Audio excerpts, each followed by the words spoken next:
We live right now. Yo, technical difficulties, man. The weather out here is crazy. But what up, though? What up, y'all? What up, gang? My top billing soldiers back up in the building, baby. Week 2 heading into week 3. It's like we were waiting all this dang time, and the season starting to move on us, man. So everything's starting to take shape. A lot of people out there pining for some real competition. Only a few teams have taken the plunge into real competition and everything like that. So that's always exciting. So I do my power rankings based on that, right? So I was jumping out the window saying LSU should be number 1 or whatever like that. It was a top 10 win.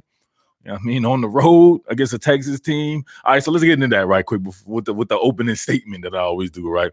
All right, so before the game, right, y'all already knew what was going on. And countless LSU content items that I did throughout the summer. Somehow Texas fans made their way to the YouTube channel, despite me not doing anything on Texas, right? I did something on the spring game way later on or whatever like that, just to, brush up and see what's going on because I knew they would be playing a couple of teams that I will be covering, right? So, Texas fans talking mad trash about how LSU's offense, they can't hang this, can't hang that. Even last week on the live chat, remember when I told people to say who they're going to win? Most people on the live chat was actually picking Texas, right? It was the Texas fans. They were going ham, going crazy. They were super excited, right? But I think they ruined all that for me, right? Because I came out really impressed with Texas just because I felt like I knew what LSU was and what LSU could do with this bevy of talent and being able to take that to the next step by way of an offensive adjustment, right? So, man, I was like, man, Texas, I wasn't expecting Texas to be what it could be on offense. Some injuries there or whatever. They lit LSU's ass up too, right? So everybody's coming out of it impressed. Obviously, in the win, you're going to get more accolades. But in the losing effort, I thought Texas' stock was through the roof as well. I mean, they already put it on Georgia to end the season, right? And they have a lot of those guys back, right? Maybe not a lot of them on the defense side of the ball, but a lot of those guys played as well. And there's a ton of talent back on Texas. Don't tell that to Texas fans. They all of a sudden backtracking, right? They came with all kinds of excuses after the game, man. They was feeling like oh, we slipped, just anything, man. One of them people was saying stuff like, man, it's a rebuilding year. Why are you talking about Texas, LSU beating Texas? They were like, wow, you beat Texas and all this and that. And these are from the actual fans. I'm like, damn, how are you backtracking, backsliding like that? That's crazy to me right there. So now it's a rebuilding year when you lose. But if you would have won, you'd have been clowning hard. Y'all would have been rolling hard, throwing up them Texas Longhorns and all that and stuff like that. But, I guess that's just fandom for you. So great game right there. I know everybody loved that bad boy. I loved it. For the most part, I love defense. You know what I mean? Too much offense to me makes me nervous. I'll be in that bad boy like looking around like somebody's about to come or something. You know what I mean? I wasn't living right all my life, so I'm like too much scoring and stuff. Something ain't going right or something like that. So I'm nervous up in there, but it's all good. Texas A&M, Clemson, that was some defense right there, right? And after 2 games, man, we got to say it about Trevor Lawrence. Then he's not really taking off like I thought he would. Then again, we saw with maybe Georgia Tech's defense is a lot better than we thought with Coach Collins. And we know Texas A&M's defense is pretty good. It did pretty good against Clemson even last season. So sometimes you got to go by the competition. Some of these other teams lighten everybody up, but they're playing against the future sewing class college and all this and that. So it's about to hit real. It's about to get some competition on. We're going to see what these teams are really made of. All right. So there's my opening statement. Let's get to the people. Super chatters get priority. Don't be coming in here asking a whole bunch of questions without super chatting. You keep asking the same question a whole bunch of times, man. We might have to let you go out here. You know what I mean? You can super chat and I will answer your question. I have no choice but to answer the question because it highlights itself, right? All right, let's get to it. Who we got here? Uh-oh. There we go. Pap in the house. I don't know what to say. Chris Sloan, he always knows what's up, Chris Sloan. Chris Sloan be ruffling them feathers, baby. Chris Sloan got all kinds of people looking for him and stuff like that. What up, Pap? Brad Oversmith says Michigan in trouble. We'll get to that. I just want to shout outs to people right here. Grady Weldon, Tipsy Brewer, JD Hall, my man Kevin Lee on the squad. Kevin Lee gonna usher you out the club. Keith C. Finney. I know he gonna say something. He be saying some crazy stuff in the comment section. I know you're gonna say something, Keith. I don't know if I seen you in the live stream before. You're gonna say something crazy. I know it. Joshua Pate. Explain why Michigan offense is AG25YT. He's a Michigan Tech, Oklahoma fan. Who else we got? We got a lot of people in here, man. I can't read everybody off. I'm trying to get everybody some shine, but let me go ahead and get to some of these questions. Y'all super chat them. Murph, your boy, my alter ego's about to come back. That Murph had everybody rolling, baby. So Murph in the house and Murph in the house. All right. What we got? Texas overrated ASF. You know I can't say that. How Sway? How is Texas overrated? All right, here we go. Somebody look at that, my man Chris Sloan. I challenge y'all to out super chat us UGA boys. You know what? I don't think anybody can out chat the UG. I don't know. I've been noticing it about people around the country and stuff like that, man. I don't know if nobody messing with Georgia as far as getting in them pockets and stuff. I don't know about that. So you may have already called them out. Ain't gonna be no other fan base. But if you do super chat, shout out your team and let them know that you're repping your team and you're not living in the basement of your mother house, right? Santee Jones, my boy Santee Jones. This is another Georgia person. So look already. George Pickens start now, mid-year or next year? Man. Since there's no proven commodity on the team, I would say go ahead and start him. Right? You're trying to trot out Lawrence Cager. Everybody was all gassed up with the little catch he had. It was wide open and stuff like that. Then he back doing the Lawrence Cager stuff against the Little Sisters of the Poor, School for the Deaf. You know what I mean? Deaf people was out there working Lawrence Cager, it looked like. So I would go ahead and start him now, man. I would start him. I don't know. I like what I said from him. Landers is the thing about that is you don't want a whole bunch of the same bodies out there. So him and Landers out there, that'll be your outside guys. Then you worrying about the inside guys. So Tyler Simmons, right? I like what they're doing with him with the jet action and the orbit motion stuff and the reverses and all that. You got to get him out there. So, but yeah, to answer your question, man, I would say go ahead and start the boy. Why not? Why not, man? Freshman receivers have done good. You don't have to rush it right now. So let's go mid-season right there. Let them in, let them work in right now. Let them really earn it. And we'll see, because after that big catch he had, y'all ain't say nothing to me. I went back and watched the rest of the game. He had another one.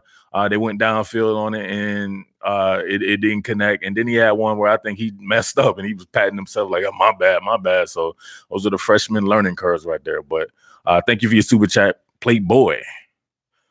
Grady Weldon, Texas is still a Big 12 defense. Texas is one of the best Big 12 defenses, though. So I don't see how you can't compare their defense to like Kansas and Oklahoma State and stuff like that. Texas, come on, man. We just saw I had you know how many messages I got, right, covering the University of Georgia on this channel from Texas people about what it did to Georgia, right? It was like, yeah, I still was laughing to this day. They're like, yeah, them slow redneck dudes out there can't run with Texas and the Big 12 and stuff. Now all of a sudden it's the Big 12 defense. But when they was shutting Georgia down, it was like, yeah, now what? You know what I mean? Y'all too slow and all this and that. So you can't have it both ways, man. You either the Big 12 defense or you have teams out there that supersede that, in my opinion. And I think Texas supersedes that. Come on, man. Texas got all kinds of cats that everybody wanted on that team. I can name off a whole bunch of dudes, especially in the secondary, that everybody wanted. And some of those guys in the front seven, Malcolm Roach and these guys, everybody wanted these guys. So come on, man. Mon was not good. Yeah, Mon was not good. See, I said this in our group chat at patreon.com/committed to the G. You guys you Georgia people better be thankful for someone like the general. Just the little things that he does. His pre-snap recognition, right? His ability to get them in and out of good plays, even stuff in the run game, right? That stuff is not going to be reflective on him. If anything, everybody's always like, yeah, if it wasn't for the run game, Cletus, Jake Fromm wouldn't be doing anything, but you know what I mean? So, but he's the one that's getting them into some of these good plays, right? He's killing these plays at the line of scrimmage.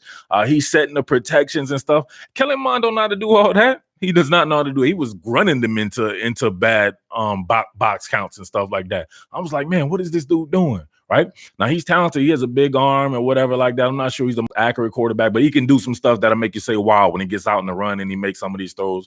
But just from a down in and down out basis, you can't compare him to somebody like Jake Fromm. He was terrible, man. Just terrible, man.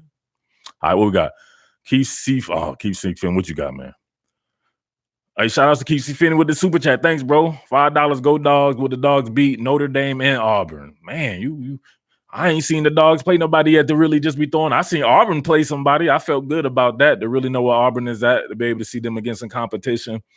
Will you allow me to talk about the Auburn game after the Notre Dame game? I know you're not going to allow me to talk about the Notre Dame game after the Notre Dame game. So, in my pre-thoughts on that is I think Georgia will beat Notre Dame. I want to reserve the Auburn thing until after then, because that would be the first time we actually see them play somebody worth a damn that has NFL talent on his team. I'm not talking about 2 or 3 cats. Cats be going to town with that. They be like, yeah, Murph, Vanderbilt, they got 3 potential NFL players on it. I'm like, well, all these dudes mid-round to late-round draft picks, all 3 of them, and then that's just 3 people, right? A team like LSU has 3 people just in the wide receiver core. Now think about that. That's when you know you're going against NFL talent.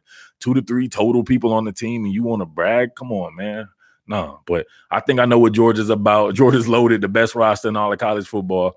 I think it takes it to Notre Dame, especially at home. But I want to talk about Auburn closer to them, because there'll be a whole bunch of teams even before then that they need to get by. You know what I mean? But thank you for your super chat. UGA beating Notre Dame by 20 plus. Dang. Auburn looked bad against Tulane, though. That's a letdown game. See, this is what people don't understand about football and about young players. When you have a lot of young players on your team, that's why you need those veterans to step up. You win a big game against Oregon to open the season. You focused your whole offseason on playing Oregon. That's why I love those games, man. I wish more teams would be involved in those games. It makes your offseason program that much better. These teams are going to be on it, man. Your kids on the team, they're going to be so on it, right? Not when you play, Eastern Technical Institute of Mechanic and tire changing and stuff. Like, nobody cares about that. They're not going to be worried. They're going to be looking past that game. So, but after you beat Oregon, then you get that letdown. I mean, it's just like, man, everything that we set out to accomplish to start the season, we did. Then you play some team that you overlooking or whatever like that, and it is, man. So I don't care about that. I bet you Oregon probably had a letdown too. Or probably not, but you get what I'm saying. I agree, Mon has talent, but not Saturday. I like to see Mon continue the rest of the year and then get next year too. He's just a junior, working with in my opinion, the best quarterback coach. Him and Lincoln Riley 1A 1B to me. Jimbo Fisher's that dude. Dan Mullen right there as well. But we know with Jimbo Fisher, he's the one with the first round draft picks before everybody was doing it. So not everybody, Lincoln Riley, but you get what I'm saying. That so 2 more years with Jimbo, we'll see about that. We can reassess. Can't cuss. They're gonna not have you do it. Kevin Lee on somebody. Come on, man. You can't be coming up in top billing, baby. I got henchmen and goons ready to usher you out. And your stuff don't even get shown. Like, it's embarrassing. All right, where we at? Did I get all the super chats? I hope I didn't miss a super chat. Let me go back up here, make sure I ain't missed no super chat. Sergeant Diesel, thank you. Go Dogs. Oh, the crook, man. The crook popped up on the web. I ain't never even heard of the dude, man. There's no way he was a member, but I appreciate the crook. Hopefully that's you that popped up on the committed to the G site. All right, look, I got all the super chats. Make sure you keep them coming in. Let's go. I'm not going to read everybody's stuff, so if you really want your stuff read and you want to chat with the boy, then we can talk about that. I definitely want to talk about Derek Stingley, too. Esteban says Fulton got beat once. The other time he took a gun, beat once. Come on, man. You got to be crazy. He got beat multiple times, and then he had to pass interfere a whole bunch of times. He had a bad game. Sometimes I think that you do yourself a disservice, right, if you really like somebody, by not just being real with it, right? People are allowed to have bad games, right? It doesn't make or break you it doesn't erase all the great stuff Christian Fulton has done. I call him Fulton County Jail, right? Fulton County Jail. So he's the goods, right?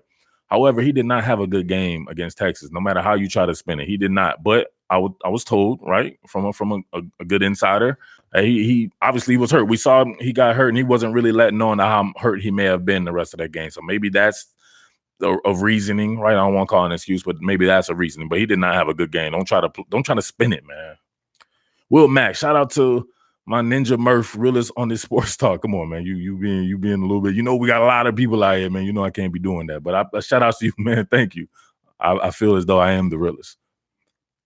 Murph is the realist. What up, Murph? VCW, his obligatory Go Dogs. He got to do it each time. We know what's going on. My man said you high on Wisconsin. Nah, not I can't say that I'm high on Wisconsin. I obviously think Wisconsin is going to do its thing, but I got mad love for Wisconsin, no doubt about that. Got a nice confidant on the staff there. Who's a legend. That's my dude. But been rocking with Wisconsin for a long. I love that style of play, man. If you one of those 12 personnel, 13 personnel type teams, 22 personnel, uh, come on, man. You got me forever, right? These guys out here going with this spread offense. They be having like 12 receivers on the field. Don't got linemen on the field, and they throw an extra receiver on the field. Like I get bored with that. I'm not gonna lie. I'm all about the physicality, and that's why I've always been. All right, pick the Power Five conference champs. Come on, man. We too. Come on, man. We too early, baby. You can't be a pre. You've noticed me. People see me say this all the time. Don't be a preemie. I know some of you guys out there are preemies, but I'm not even talking about that type of preemie. I'm talking about being a premature evaluator. Right after 2 games, we don't know nothing about these teams. I'm sorry. At least give me half a season or something like that. Then we can really pick conference champions and stuff like that. I don't know why you like this in-game stuff, baby. I like the process, man. I see, you know what I'm saying? That's why Nick Saban rock with your boy, man. At the media days or whatever like that, he shook my hand. I mean, he rocked with the boy. He could tell in my eyes, baby, that I was about the process. Jordan Brown, my man. Jordan Brown's a Clemson fan. Murph, what did you think of BV defense? Brent Venables, right? Dropped Muse down the linebacker and ran with 3. So, all right, so they was doing this, it was a big nickel defense from Brent Venables and Clemson there. I absolutely loved it, right? So they had Isaiah Simmons right at a post safety in the middle, kind of as a robber. I guess they thought that maybe he can run. See, the thing about it is they didn't want to get beat up the seams again. That's my thing with Clemson.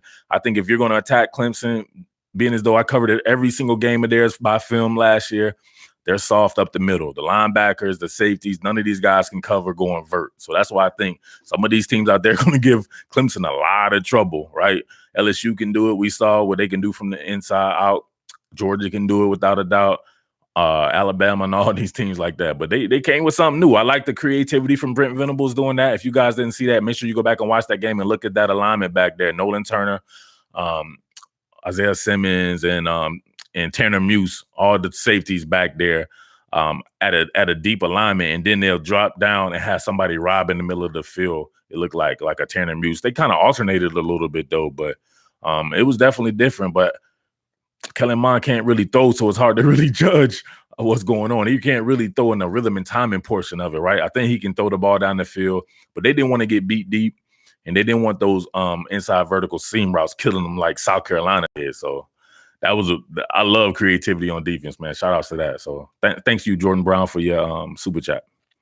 Jason Aldridge, thank you for your super chat. Jordan and Bama play tomorrow. Who you got? God dang, bro, already? I got Georgia. I think Georgia beat Alabama if it's tomorrow. Alabama has some holes. Got to establish a pass rush. The offensive line ain't cooking like it is in the run game. But then again, it has that vaunted passing attack that is absolutely nasty. It's tough for people to deal with. But that doesn't really give Georgia problems. If you look over the last couple of years or whoever, these big passing teams, even Alabama itself, Missouri and all these, that's not going to give Georgia problems. I actually think that you can line up and be physical with Georgia and beat Georgia. But a lot of teams aren't being physical no more. LSU, only LSU can mess with Georgia just throwing the ball down the field, right? Georgia's going to be able to handle something like that. It's built to handle that with the players it has on the back end and the speed. Georgia's the fastest defense in the country to me, top to bottom. So I would lean that, right? Since some of the holes that I think that Georgia has, maybe the run game, stopping the run and something like that, Alabama ain't running the ball that good. So you just said who I have tomorrow if they play. I'm going to go with Georgia, but I reserve the right to change my opinion the further the season goes. All right, so thank you for your super chat. Russell Clark, shout out to my boy Russ Kingsbury out there. Russ don't want to do his own dishes. I was, you know what I'm saying, I was kind of fugazi, you know what I'm saying, I made a couple of business deals this week. I was thinking about taking my dishes to Russ's house, you know what I'm saying, and putting my dishes in his dishwasher. I didn't want to wash dishes either. I wanted to be like Russ. All right, Russ, what you got? More likely, Urban to USC after this season or Harbaugh out at Michigan after this season? I would say Urban to USC would be more likely because I think that Michigan is going to be fine. I think they're going to get it together. At the very least, go back and try to revert to some of the stuff that they were doing before. See, go and spread and this and Josh Gaddis that. We don't know what Josh Gaddis is about. He has 0 track record. He was on the team with Mike Loxley, who we see is the OC, right? We see who's the brains behind the business. Mike Loxley took that Alabama offense to Maryland and it's already cooking people. It beat Syracuse the way Clemson ain't never beat Syracuse, right? So imagine that. So I would say USC where Urban would be more than likely. Come on, man, you can't be doing that to Harbaugh like that, man. I love that dude, man. He's cool as a fan, man. Maybe a little strange or whatever whatever you call strange, I call unique. His dad, the whole family atmosphere. I told you before, Michigan's like the baby Clemson. They try to do a lot of stuff the same, and they're probably not trying to emulate Clemson, but just at their core values is very much the same as Clemson. And that boy Zach Charbonnet, what did I tell you about him, huh? Thank you, Russ. And I'm gonna be bringing them dishes by a little bit later. Keep C. Finney's back. What's up, baby? Oh man, you can't do that, man. You can't super chat then try to ask a recruiting question. You know I don't do the recruiting on here, man. I got kids who pay at the pay sites and stuff like that want to get that recruiting information. So yeah, I do have inside information on Zach Evans and stuff like that, but I don't want to put it out here. You have to really super chat that up out of me. Where do I think he lands? Yeah, I think as of right now, see, this is the recruiting thing right now. It's so damn early. I can't believe even people want to even talk about recruiting, right? We're in week 3. You weren't about to recruit, right? Come on, man. You know what? See what Georgia's doing? So if you're somebody looking out there and you're like, dang, all right, Zamir White looks like a freak, like we thought he would. We're not gonna play over him, right? It would take a miracle or something like that. James Cook has a role carved out. True Swift will be gone, Herring will be gone. But then you look and like, okay, McIntosh. Man, he looks trim. He looked kind of explosive. I already knew that he has a little bit of agility to him. We know he has the power to him. Suppose he emerges, right? Milton already there. So from a guy like Zach Evans, right, I'm looking at the landscape like, man, where can I get in where I fit in? Not saying trying to say he will run from competition or anything, or that, you know what I'm saying, he's not necessarily lean into the dogs or whatever like that. But I think a lot of these kids go back and reassess during the season, right? So I have some insider information on some cats I know that was almost lock, stock, and barrel to Tennessee. But you think that's going to hold true to form right now? Like, just think about it. A lot of stuff changes over the landscape, and there's no way that you can really sit here in early September and really think about recruiting and how it will finish out. I want you to go back and do yourself a favor and go look at some of these kids and where they were committed this time last year and where they ended up, right? It's too early, baby. It's too early. Don't be a preemie, Keith. Don't be a preemie, but continue to super chat, though. We can do that, though. Thank you. Reggie Diggs, he committed to the G all day. That's my baby, my boy right there. Big Reg, my boy Reg doing his thing. Thank you, Reg. Who we got here? OJ's white brown is obligatory. He don't even say nothing. He just throw it up, baby. He just making it rain. All right, just continue to make it rain. Lake Richard says the Dogs are a good team. I'm not afraid to admit that. Oh yeah. Isn't Kentucky's QB injured? That's tough. That is tough on them, man. I was wanting to see Florida get challenged, but Florida can still get challenged, right? Because Stoops, his defense is going to have something on it. And we can see what it does to Florida's offense. So Florida's a team I'm thinking that's lurking. I got to see what's going on with Florida. I'm not liking the run game, man.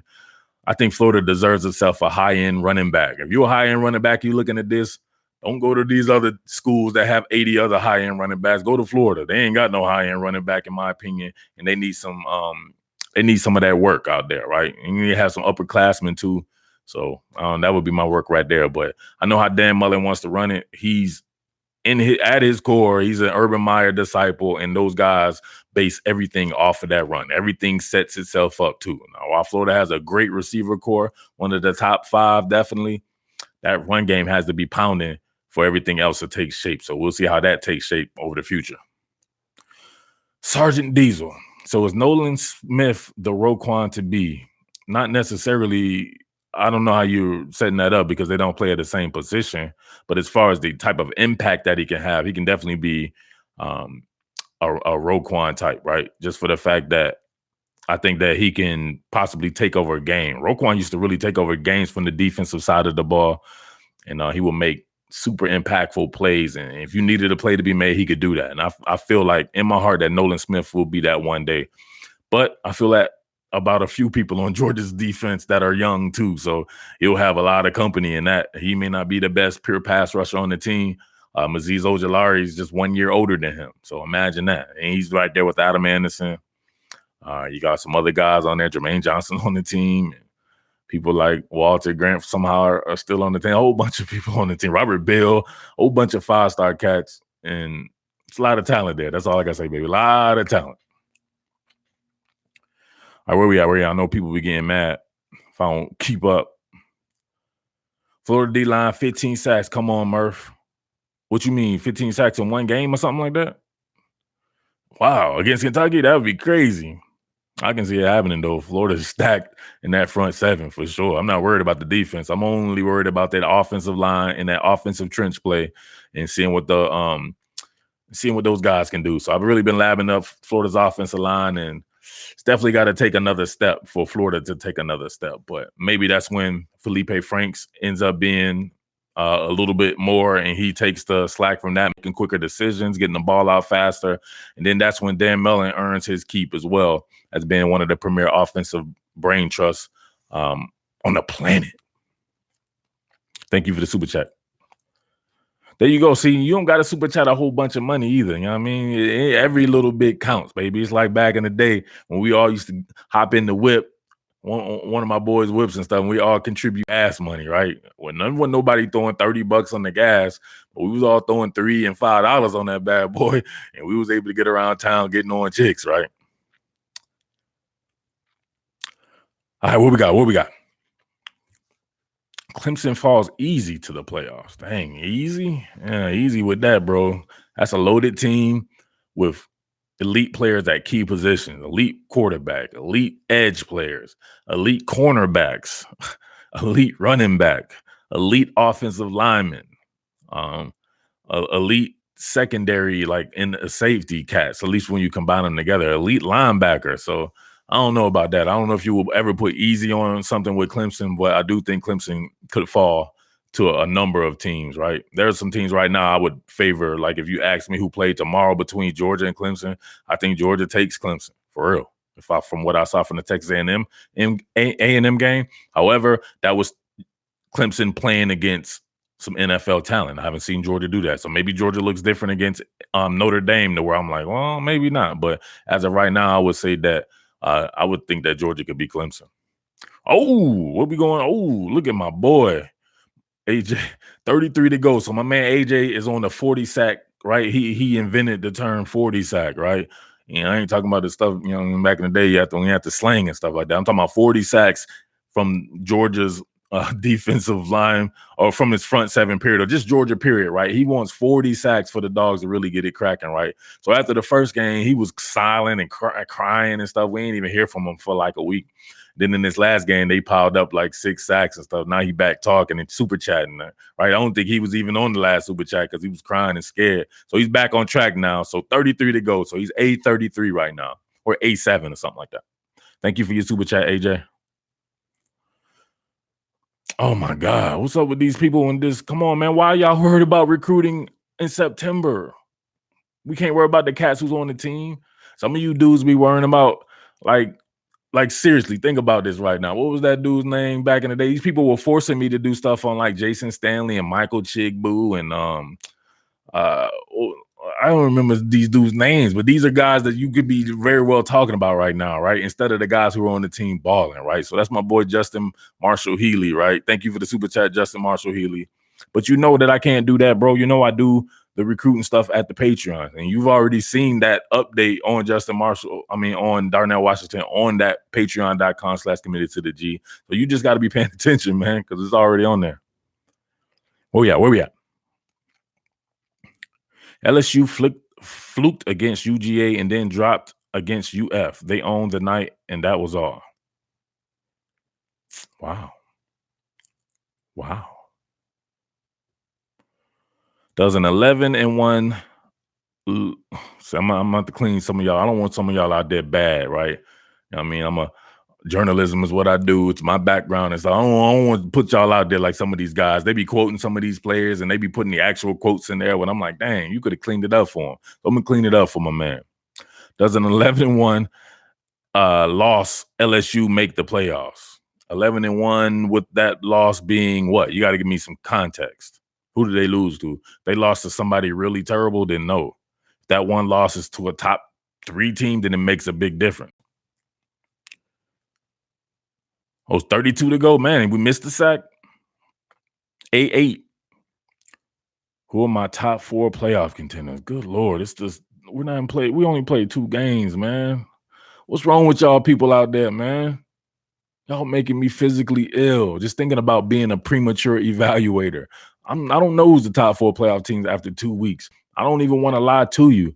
I want to know about these teams, be able to look and know what everyone's doing scheme-wise, right? So Clemson came with a different scheme, right? I was like, wow, and then they can do something different going against Georgia or going against whatever like that. They have the ability to switch their pitch. Same thing with Alabama. They're working in a new scheme. LSU working in a new scheme. Some of these people working in, like Georgia working in a new coordinator, or Michigan working in a new coordinator as well and stuff like that. It's too early, man. Don't be a premature evaluator in life, right? So that's definitely some stuff you go around and talk about at the water cooler at work. But come on, man. When you talking to top billing and MIRF, you're talking to MIRF. You know what I'm saying? We got to keep it like we're all big time analysts around here, right? So you're all my people. And I want y'all guys to follow my lead right there. Don't be a premature evaluator. Edward Miller said, "What up, Murph? Is that a Wisconsin hat? You should know if it's a Wisconsin hat, baby. You got to watch football. Just wanted to give some support tonight. Boomer, baby. Okay, you want to support, baby, go ahead and super chat. There's your real support. Murph. That's the bomb. Was you the dude who made up Murph? Because you had everybody calling me Murph all week." Enrico says, "Gotcha, Murph won't happen again." Come on, man. It's not like that, man. I'm just saying, like we can be better analysts by slowing down our role a little bit, right? We can go week by week. We don't have to go to the end game. All right, so look at this. Somebody said Travis Etienne is really fun to watch, unless you watch them against some actual competition in Texas A&M. So what happened to Travis Etienne, right? So I went by when we did the Swift versus Etienne thing, and I said the thing about competition, where a lot of the games where people could compete, right, he didn't show up as much. Now, if you saw what Texas A&M was doing, they were committing a late extra defender to the box. Guess what? Georgia's playing against full boxes all the time because they know that's how Georgia can beat. So they already doing that. So you're Clemson and you're Etienne, and you already are on the best offense probably on the planet. And then you get to go against light boxes, and they commit a 7th defender or a 6th defender or whatever that to the box, and then you struggle. Like, come on, man. Like, this is what I'm talking about. We got to give real analysis out there and be real with the situation. He's super talented, man, but you can't. People came after 1 week against Georgia Tech. These premature evaluators that wanted me to tell you the national champion after 2 weeks and stuff like that. They had him in the Hall of Fame playing against Georgia Tech. And he plays against Texas A&M. I'm not sure he had 55 yards. For real. Look it up. Edward Miller with a super chat. Thank you, Playboy. You don't got a question, though? That's my boy Ed Miller, man. Ed Miller, he got that jump man shirt right there. Look at that jump man shirt. He caught the jump man joint, and I gave him the gold seal on the shoulder with it too. Top Bidding brand. Thank you, Edward. Thank you for your support. All right. Swift is the man. Has Tyson Campbell impressed you this year? No, not really.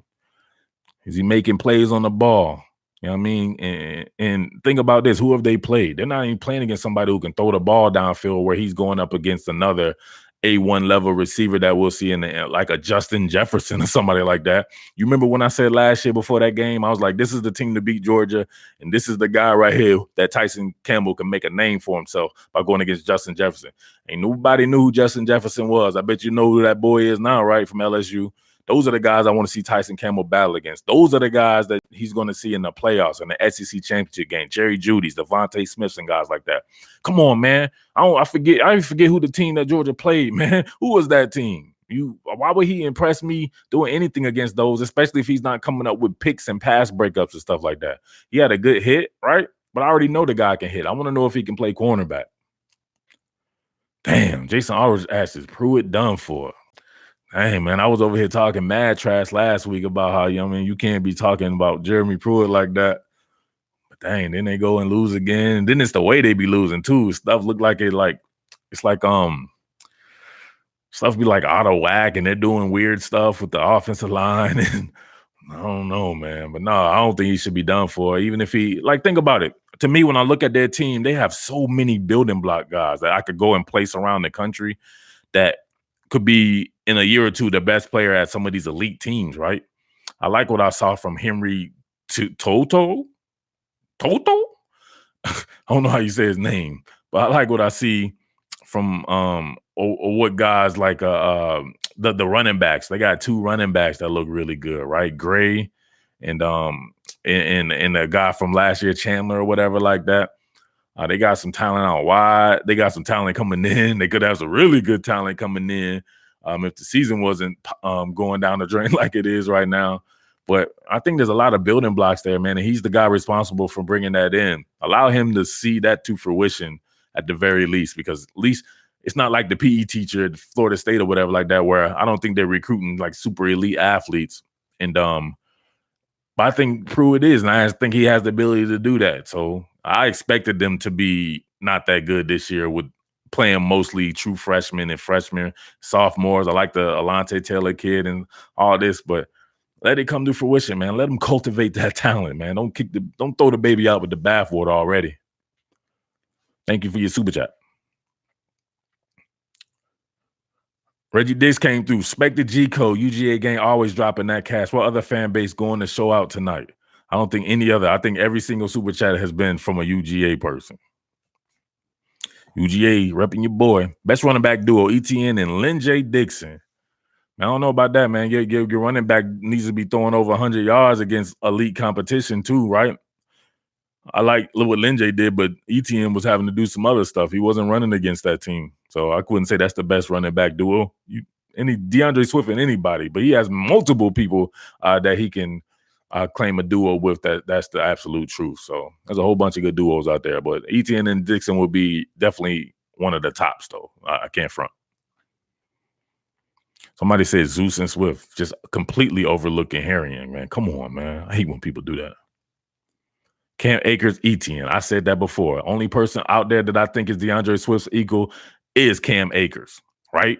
He just so happens to play on a really bad team, and he's not going to be able to show that. But if he were on any of these teams, if he were on Clemson, I think you would see stuff that even ETN can't do because he's just a better all-around football player. Pass protection, he has better hands. I'm talking about throwing him a little screen pass. I'm talking about you can send Cam Akers down like he's have him run vertical routes, and he'll catch the ball 30 yards down the field. Anybody think Travis Etienne going to catch the ball 30 yards down the field?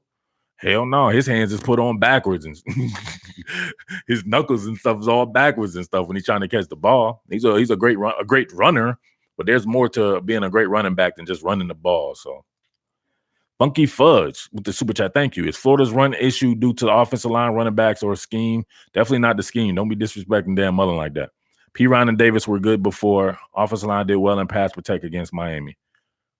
Yeah, so I don't think it did as well as people making it out to be, though, right? There was some really rough spots where that really caused turnovers, right? To me, your line is doing well until it hurts you, right? And then line hurt and have him throwing interceptions. Like both of his interceptions, if you can look at it, the pocket was being collapsed in his face. So people only think about sacks when pressure can do the job as well. Having somebody pressed up into your lap and causing you to make decisions quicker than you will want to. You said the running backs, man. LaMichael P. Ryan, I don't know. He looks a lot bigger than he used to be to me. He doesn't look as explosive as I remember. Damian Pierce, I think, is a very good talent. He may needs to get more, but I think the combination of the offensive line and the talent of the running backs, that's just not it. They need one elite running back. One elite running back. I'm telling you, that'll take the scheme to the next level. But even with that being said, Mullins had guys like, remember that Josh Robinson kid at Mississippi State? He can get it done. His scheme is tried and true, man, because he doesn't necessarily have one. He's so multiple. He can do a lot of different stuff. You'll see them jump on the center and start doing pro-style stuff. You see him with the zone blocking, then you see him run with the gap stuff. His scheme is the truth, man. Come on, man. You know I love Dan Mullen. You can't do that to me, baby. What we got? Where we got? Ed Miller back again? Is that a dang, Ed? Let me make sure. Dang, Ed Miller, come on, man. I'm sorry, I messed up. Edward Miller's an Oklahoma fan, so look who's out there juicing, baby. Georgia and Oklahoma, right? Was that 2 playoffs teams? CU times 67. What's that, baby? That at Clemson University? Thank you for the super chat. You got a question with it though? Yeah, Christian Fulton got torched Saturday. So one guy says he got torched. The other guy said that he only got beat once. Who do you think is closer to the truth? I want somebody to put me out there. CJ in the house. What up, CJ?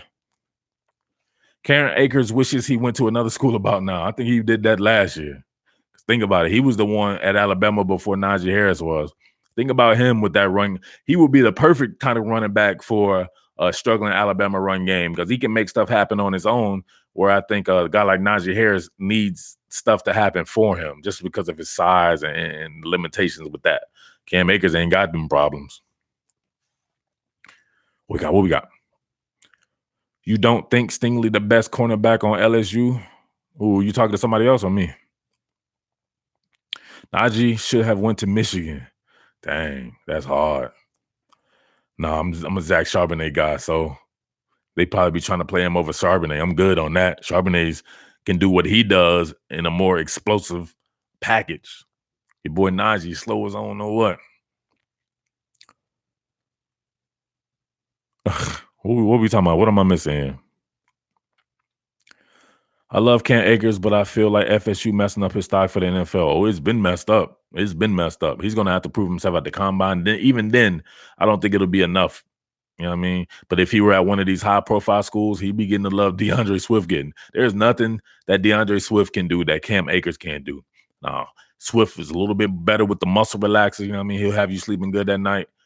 But Cam Akers can relax you a little bit too. And Cam Akers has those hands. He has the speed. He has the power. He's versatile as hell. I told you before, them guys are each other's equal. Michigan run game was ugly against Army. Everybody's stuff is ugly against Army. People be acting like they don't watch college football. I'm starting to think people don't actually watch college football. They skim it. Going into the game, I was already like, man, I saw an all-time great offense with Kyler Murray and CeeDee Lamb and Hollywood Brown and Trey Sermon and Kennedy Brooks and all those offensive linemen that they had there across the board. The perhaps the best offensive line in the country last year struggled with Army, right? Scored 21 points in regulation. You know why? Because they have your offense cold as hell because they sitting there driving up and down the field, slowing the game down. I think that's the wave of the future. Everybody want to go fast. I think the wave of the future is going to be the cats who slow it down. That's how, to me, Texas A&M was able to limit Clemson to 24 points. 24 points. Think about that. 24 points. Imagine if Georgia's able to replicate that. You don't think Georgia could score more than 24 points or Alabama or LSU and these things like that? So that's what I'm saying. Might be the wave of the future is to slow the game down a little bit. You know what I mean? Everybody's trying to go fast. It's always the converse of that is what surprises people. Just watch. I'm telling you. Yep, time of possession. Time of possession is one thing, but it's a rhythm thing as well, man. It's just a rhythm. Offense is about rhythm. Defense is about hustling. I agree. Fast is not the best way. I won't say it's not the best way. It depends on your particular team or whatever like that, but it doesn't have to be the only way. You can win football a myriad of ways. People always think that you have to jump on the next wave. Like FSU, I want to slap the PE teachers sometimes, man. Now you saw they jumped on a train on the 3-4. Harlan Burnett, I've never seen him run a 3-4. I know Harlan Burnett his whole career, even when he was a player, ain't got nothing to do with the 3-4. That ain't his style. He's a 4-3 quarter cover 4 type, right? So they jump on the 3-4. I'm pretty sure the PE teacher, Mr. Woodcock himself, Willie Taggart, was like, "Oh, we should do a 3-4 because a lot of the good teams out there that I like watching." Willie Taggart, like he be playing like Madden or something like that. He's like, "I was playing with a 3-4 on Madden. I think we should try that, right?" Or I saw what Kendall Browse and them was doing with Robert Griffin. We should try it. He want to jump on the trends. Like, come on, man, be original, be your own self, do something for yourself. But you know what I'm saying? They want to jump the trends and stuff like that. Now what? What is it doing to his team? They're going fast, but they don't have the personnel to be a 3-4 defense. They don't have the personnel or the depth to be scoring fast and then putting their defense right back out there, right? Even a team like LSU, to me, may not have that. And that's crazy to say, right? It makes the defense look that much different, right? Kai's cramping up and stuff. We'll see as it goes on. But if LSU is trotting out a defense like it was trotting out against Texas, and there's going to be some teams that throwing the ball is just not going to be the deal. You're going to have to jump and run the ball a little bit, be a little bit more balanced and stuff like that. And then you have to go against the converse to that with your defense going against their offense. I could see some bad stuff happening for all these kind of teams like that. And that's for real. Make sure I ain't missed none. Man, y'all got 100,000 questions, man. I can't keep up, man. I wish you guys knew how fast this was going. That's why you got a super chat. You still haven't answered me though. Derek Stingley, best cornerback at LSU. What is that going to do for you if he's the best cornerback at? I don't understand this. He's played 2 games. Christian Fulton's played 22 games or something like that. You know what I'm saying? It's too soon to call somebody the best just because you've seen them do good. He had the best game, no doubt about that. But I'm gonna let the veterans put in the work, and I'm gonna have to see this man over have a bigger body of work. Like, I don't work that way. In my mind, I don't think like a fan, right? This is my profession, so I'm not gonna ever do a truncated analysis. I want a body of work to work with, and that way I can give you a real good opinion. Where all of these other mumble rap YouTube cats out here, man, they just throwing stuff around trying to be cute. You know what I mean? You see me, I go against the norm, right? Go against the norm. I want bodies of work. Then we can talk. Clean up in here, he be saying some crazy stuff, man. Just seeing y'all say his name. Where we at? Where we at?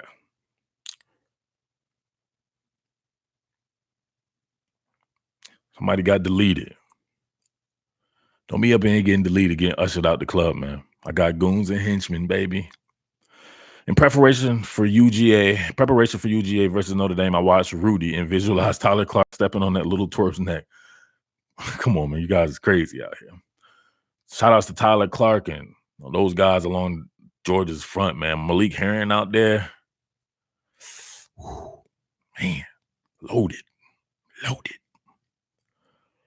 LSU will put Stingley or Fulton on every wide receiver. Every wide receiver. That's what I'm saying, man. So here's what I noticed. Kerry Vincent was getting his ass toasted up the middle, right? So that's already exposed. We got to see what Kerry Vincent's about.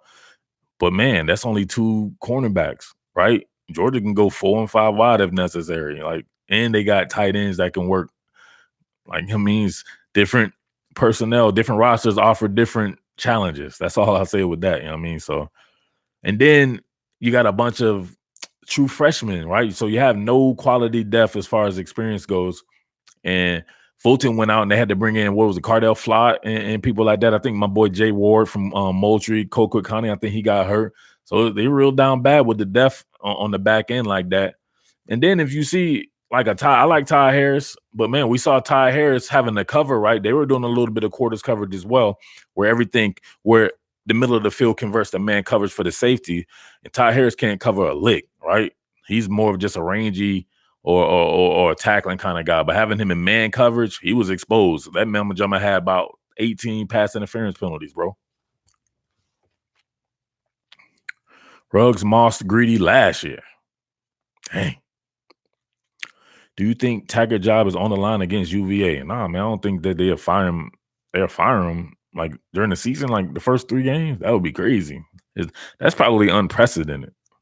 I would think his job would be on the line at the end of the year, but you think they would take the plunge? Like, we got to think about stuff beyond feelings. Like, what the financial implications of firing a man 3 games into a season? Like, what I need to know that kind of stuff. Kelvin Joseph, that was huge. So right then and there, that changes the scope for me. So Kelvin Joseph there with Fulton and Stingley and Kerry Vincent. Then you're matching up better with a lot of these teams like Alabama that can trot out 3 really good receivers, or Georgia that can do the same. Georgia can do even more. And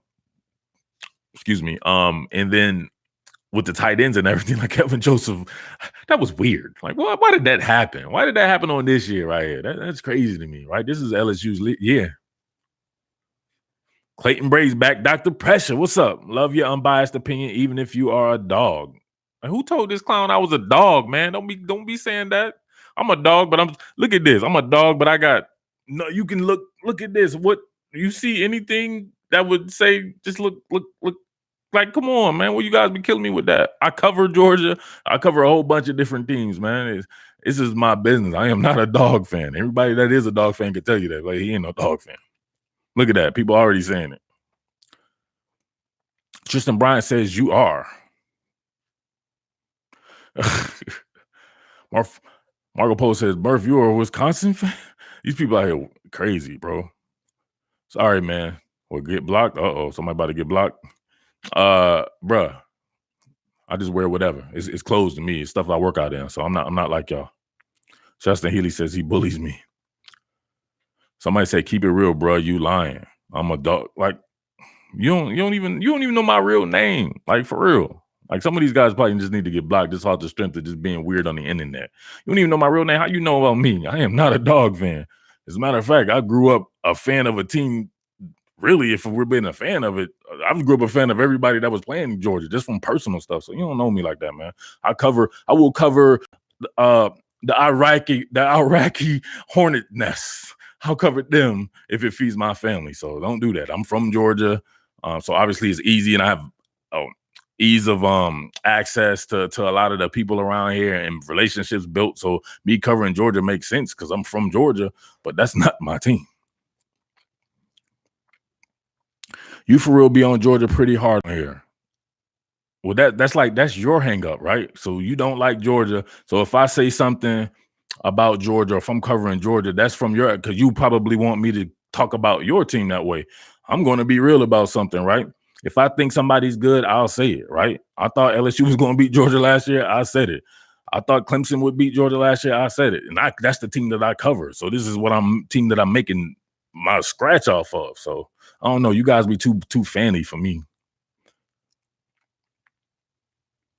He called FSU the Mecca. Man, FSU was the Mecca. I've never said FSU was the current Mecca. Rashad Tatum. Hey, hold on, man. I might have something with Rashad Tatum before. Thank you for the super chat, though. Any thoughts on the true freshmen making plays the first 2 weeks, such as Derek from LSU, Knicks, Hall? Yeah, all these guys are doing good, man. My man from USC is killing it. And that's tough to see. I covered them. And I really like the previous quarterback, but Slovis looks good, man. Sam Howell looked good. Bo Nix, I thought he needs some work on some stuff, but man, the fact that he was out there and making plays when they was necessary and stuff like that, I thought it looked good. Stingley looked good. Zamir White's not a true freshman, but he's a freshman. He looked good. A lot of guys around. I think are looking pretty good. These people with these, I don't really even want to talk about this fan stuff, man. Like, come on. This is how you know someone's a fan. They say stuff like me or us or this or that. Somebody who you would sit there and be like, man, these guys are, look at the posters. And this is my actual house. I didn't rent this house. This is my actual house. You see these, go look at anybody who's a dog fan or something like that and see if they got posters or their room look like that. It doesn't even make sense. You can just use your common sense and we can go through that. But I'm tired of talking about that. Let's talk about some football. Shout out to Bo Nix, Santee Jones says. Clemson fans, stop asking Clemson is going to steamroll them. Can't answer your question if you asked it more than one super chatted. Then I can definitely answer your question. If Fromm leaves, you think JT Daniels will fit in at UGA? Yeah, I think JT Daniels will fit at UGA, but I think, UGA has people that are already coming in because he wouldn't be a graduate transfer. I would take, I said it before on the live stream, baby, Chase Bryce. He would be a graduate transfer and he would fit right in at UGA. Maryland, a dark horse this year, man. After 2 games, it looks pretty good, but we'll see when they play some good people. Syracuse was a good name, but we don't know if Syracuse is good. They lost that really good quarterback that they had. He had a lot of moxie and stuff. Slovis was looking better than JT. Yeah, he was, but we don't know exactly like this. That's not the same Stanford that JT faced. They lost a lot of people, and they weren't playing their normal quarterback and stuff. So a little bit different, but he looked really good. I'll give him that. Trevor Lawrence or Kelly Bryant. Come on, man. Marco Polo getting on his own Clemson fan. Yeah, y'all might want to 86 Clemson fan. He being crazy in here. Going to be Gators in 2023. Going to be a Gator. Who's this? Who's going to be the Gator in 2023? What do you think of FSU's 2020 class? I mean, y'all with this recruiting, man. I think it's all right, man. It's nothing to phone home about. Like, I think Florida State has gotten happy with like decent talent, decent recruits and stuff like that. You know what I mean? Like, to me, FSU should be year in and year out in a battle with Georgia, like when Jimbo had them rocking, in a battle with Georgia and Alabama and these teams like that for supremacy in the recruiting world. But 9th, 10th, 11th, 12th type recruiting classes and stuff like that, that's not Florida State to me. What we got? Top billing, remember me. I'm about to remember you blocked. That's what we about to remember from you. Greg Lockett must be a Tennessee fan with the UGA hate. Somebody out here, y'all out here getting it in. I want UCF to make the playoffs this year. Man, I don't know about that.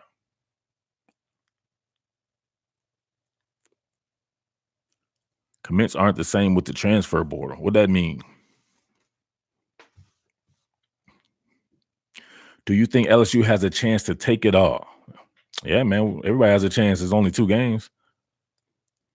Assessment of Justin Fields so far. Justin Fields has been doing very good, but he ain't played nobody. So I want to see him in Big Ten play. Indiana, I think, will be a little bit of a step up of competition, but I want to see him go against some of those good defenses in the Big Ten to really see what's going on because he still has a lot of stuff to work on, right? He's one and done with his read. He's super skittish in the pocket. He almost crackhead skittish, right? Somebody blow on him. He's like, hey, what you doing? I'm about to run.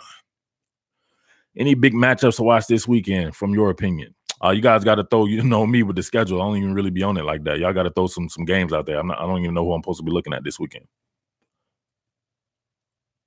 Bama O-line looking suspect. I told y'all that earlier in the chat. And Bama O-line looking super suspect. Can't run the ball well. And they ain't played nobody.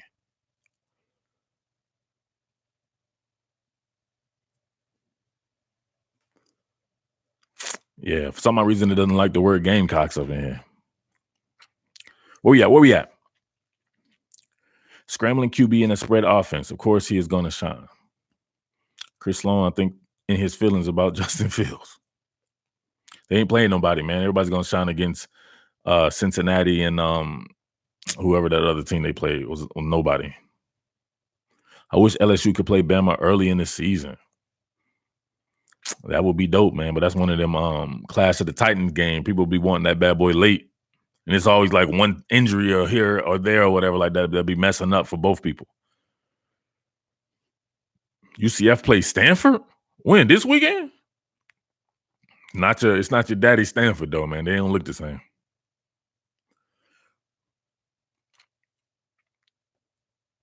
Too much doo-doos and poop. They won't let you say that, Marco. Actually, I'll show that. That's not bad. Dang. Has you got it out here? Ain't say nothing bad. Vegas out there ushering people out the club. Do you think Georgia beat Bama or will beat Bama? Is what we're saying. Man, we got to see who gets there, man. Suppose you talking about Georgia. Suppose LSU beats Alabama. Then we talking about nothing. Do I think Georgia could beat Alabama if they played this weekend? Yeah, I think Georgia could beat Alabama if they played this weekend. I'm sorry, man. I don't know nothing about the Louisville running back like that. Just the Notre Dame, a little bit of the Notre Dame stuff. But J.R. Reed or Xavier McKinney. You already know.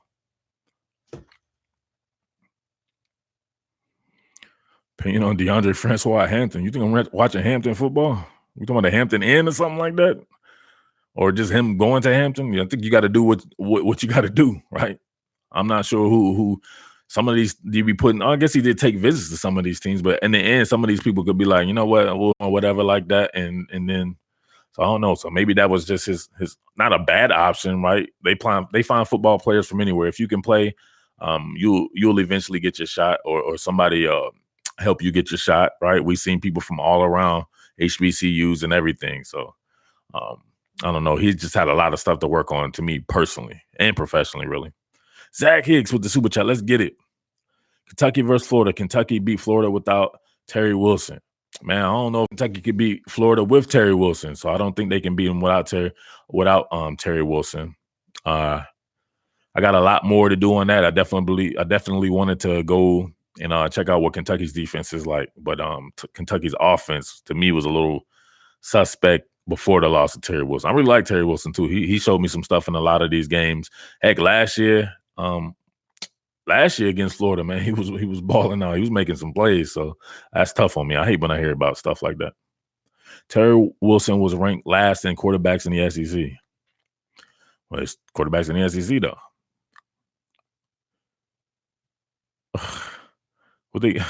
Y'all getting on? What y'all talking about? Stetson Bennett, that boy can play. Florida still hasn't really played anybody. They haven't played anybody, but they did play a team in Miami that has NFL players on it. So you'd be a fool to think that Those guys, Russo and Shaq Quarterman and some guys in the secondary, and these guys are going to the league. So, and the guys on there, Brevin Jordan and these guys are going to, even Jaron Williams, I think we'll eventually see in the league. So that's what I think about when you play somebody. At least you played against um, guys with enough talent to make you work hard out there on that field, right? My boss says, "Where did I play college ball?" I never said I played college ball. Man, come on, UNC will end up 7-6. We don't know that, man. Suppose UNC is one of these teams that they come out and they make 10 wins out of nowhere because they got a lot of some coaching stuff going on. They just fired up.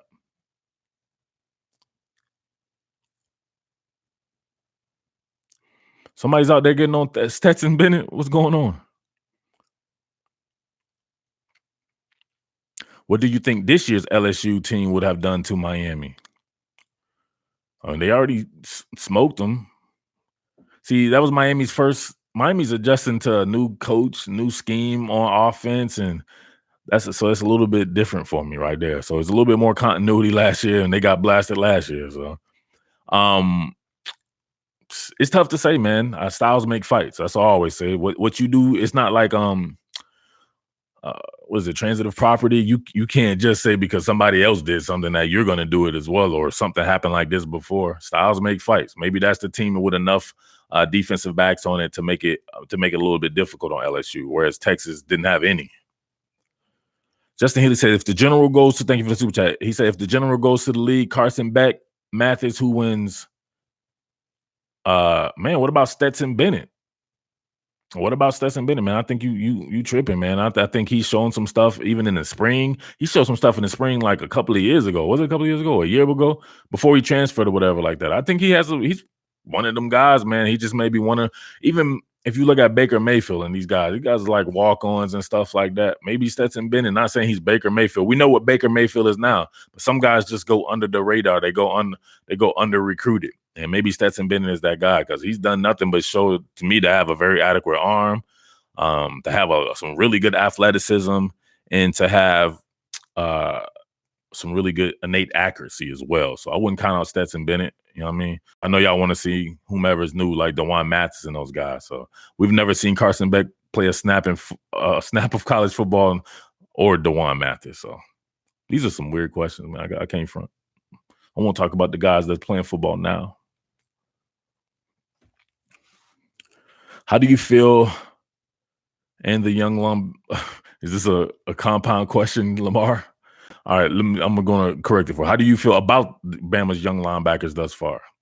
So we haven't seen them play anybody, but I like what I saw, and definitely in the Duke game. That's something that I can. The other team that they played, man, I can't do that, man. Come on, those are what do you call them? Those are those guys from the college hunks moving service. They played against them boys, right? They played against the college hunks moving service. So I just can't. But against Duke, where there is some a little bit of something there, they look really good. Shane Lee and Christian Harris, they look really good. They're extremely talented anyway. I thought Shane Lee would eventually rise to the top anyway, so I'm excited to see him. And Christian Harris has a load of athleticism. So by the end of the year, you're not really freshman anymore. You got 11, 12 games under your belt. Maybe that won't be an issue by then, but I want to see them play a good team now. It's a team that makes them cover and stuff. So we haven't even seen them in a lot of compromising positions to really be able to give you good analysis on that. Oh boy. Here we go. The more and more the chat grows, the more and more the weirdos come out. But they say if people don't have an opinion on you, you're not doing your thing, right? Put Stetson Bennett in Wildcat. He's faster than what I thought. Man, you must ain't been watching, man. Stetson Bennett been doing it good. Murph got savage mods. Yeah, I told you, man. These guys are real life goons. How many carries for Swift Saturday? Who they playing? Another one of them college sisters of the poor Jones. I would say like maybe 10. 10, get him out of there. Rashad says, thanks for the answer. We'll send more all year. Roll Tide roll. Thanks, Rashad. Appreciate it, bro. Arkansas State. Yeah, so maybe Maybe spread it out, man. Make sure he's good for the Notre Dame game. Maybe give him 8 to 10 carries. Let him get out of there. Plenty of running backs there. Merce, can you see my message or on my blog? I'll tell you, if you keep asking me a whole bunch of stuff, man, I'm just gonna ignore it. You know, the way to get my attention is to super chat it. But yes, obviously I can see I just answered the question there. But super chat, please, if you keep throwing out questions, especially the same one. Freddie G in the house. What up, bro?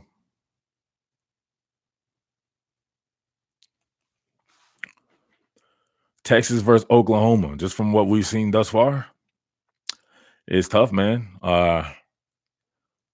Oklahoma hadn't played anybody, and Texas played a really good, talented team and did very well against it, in my opinion. I came out very impressed with Texas, but extremely impressed with what they're doing at Oklahoma as well. I got to see them play somebody better than Houston, though. So tough for me to say. Let me get a little bit some in conference games, but I know that their game comes up pretty quick in the schedule too. So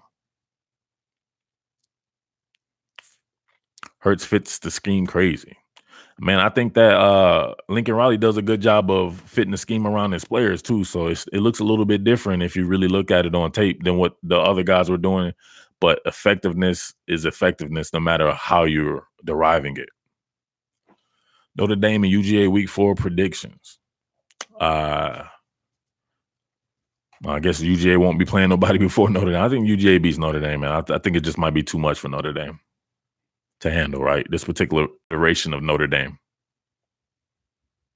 Can Notre Dame's run defense stop UGA? I don't think too many people can stop UGA's run game because you're gonna have to front load the box, and then you're gonna get hurt through the air. So you're gonna have to be able to play balance. So that the team who can beat UGA is a team that can converse, that it can run the ball, limit a little bit of possessions, have these guys really pressing to make plays. And then you're going to have to be able to be balanced against the pass and the run because UGA is an extremely balanced team. Thoughts on Zamir White thus far, besides the 2 videos that I've done on him? We're still a channel here, baby. I still have content that you guys got to watch, not just the live stream. But yeah, Zamir White's look damn good. Antoine Williams, thank you for the super chat. Bama, Clemson, who do you got in the championship? Who you got? God dang. Man. You talking about right now? Like, what are we doing here, man? We 2 weeks into the season. Why we got to do the championship? Who's to say that these teams make the championship? I'm not totally convinced either make the championship. It's too early. It's too early. But if we saying just what hypothetically or something like right now, Alabama hadn't played nobody. It's hard to say. Alabama hadn't played nobody. I want them to put this new stuff to work. I think people, I don't know. This is a tough chat thus far. People really trying to make me go there. What's up, Ross? Sam Pittman is not letting anyone stuff UGA's offensive line.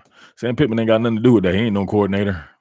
Sam Pittman do what the coordinator tells him to do. Sam Pittman run his zones. Sam Pittman, they be like, jump, Sam. He be like, how high? It's all about that coordinator. Grady Walden says super chat is broken, but that 25 people didn't super chat it. Come on, fam. All right, Lamar, man, stay up, bro. Hopefully you jump back on if I'm still on. Travis Scott says, James Cook? What does that mean? You got to ask a question. Grady says, I've tried twice and it hasn't gone through. Got to have money in the account for it to go through, though, Grady. I don't think it works that way. How about Jamar Chase? Jamar Chase is the truth, but I already told y'all that. Looking for him to be the breakout player, but him and Terrace Marshall both had a really good game. I already told y'all that Justin Jefferson, in my opinion, is on the level like of a Jerry Jeudy, CD Lamb type. He just never had that opportunity to be that. He didn't have the type of quarterback or the type of scheme that those guys have. I was looking like he might have both. And then we saw what he did. A Heisman dark horse. Heisman dark horse. Man, I hate these kind of questions, man. Oh, man. About CD Lamb, is he a favorite or something like that? I don't understand who's a dark horse and who's not after 2 weeks of the season. Sam Ehlinger is a dark horse. Why would he be? He's lit. He's already good. Zach Moss or somebody like that, just off the grid.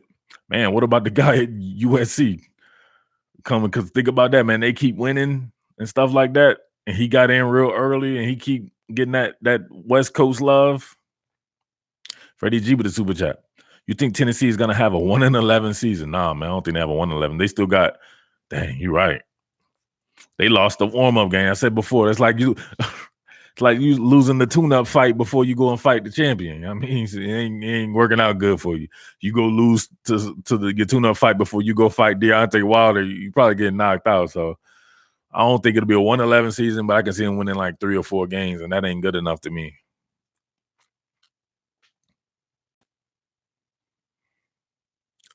Oh man, I didn't see my man's response to the you gotta have money in the account. I was just playing, by the way. Can Jugular Joe win the Heisman? There you go. Is that a dark horse? Well, I don't think he's a dark horse anymore. When you do some stuff like that on national TV in a ranked game, right? Top 10 opponents and stuff like that, you're no longer a dark horse. But I guess nobody was saying him before the season because when I did the Joe Burrow stuff in the season, people either didn't really want to watch it or they would come in and clown him and say that he was trash and this and that. I'm like, man, the dude got there super late, right? And then switch to an offense that wasn't nothing like what he was running at Ohio State. Now they're doing something similar to what they were doing at Ohio State for the most part, at least under Ryan Day. And you see it looks a little bit better for him. People can grow with experience. Grady Welding finally super chat. His mom threw $5 in his bank account. Let's go. Do you think there's a specific reason that Bama cannot keep linebackers healthy, or is it the nature of the beast? Man, I think it's like coincidental, man. I don't think that the running back, the linebackers are doing any. I don't think they're hitting that hard, and I don't know, man. That's tough, and it's all like non-contact injury type stuff, right? So it's not even from them hitting. I don't know. Maybe they should look at that strength and conditioning program. Your boy be out there y'all yelling, and all this and stuff like that. Maybe they're I don't know. Maybe some of his strength and conditioning. I don't know what to say about that. That's tough on me. I don't even like to think about that conspiracy theory stuff like that. It makes me a little nervous, to say that. But that's a good point, man. If you know what I'm saying, if you are going with the conspiracy theory stuff, look at the strength and conditioning. We'll go right there with it. Anton Williams is back. What's up, baby? Will Clemson D be better by the end of the year? Of course, man. With experience grows.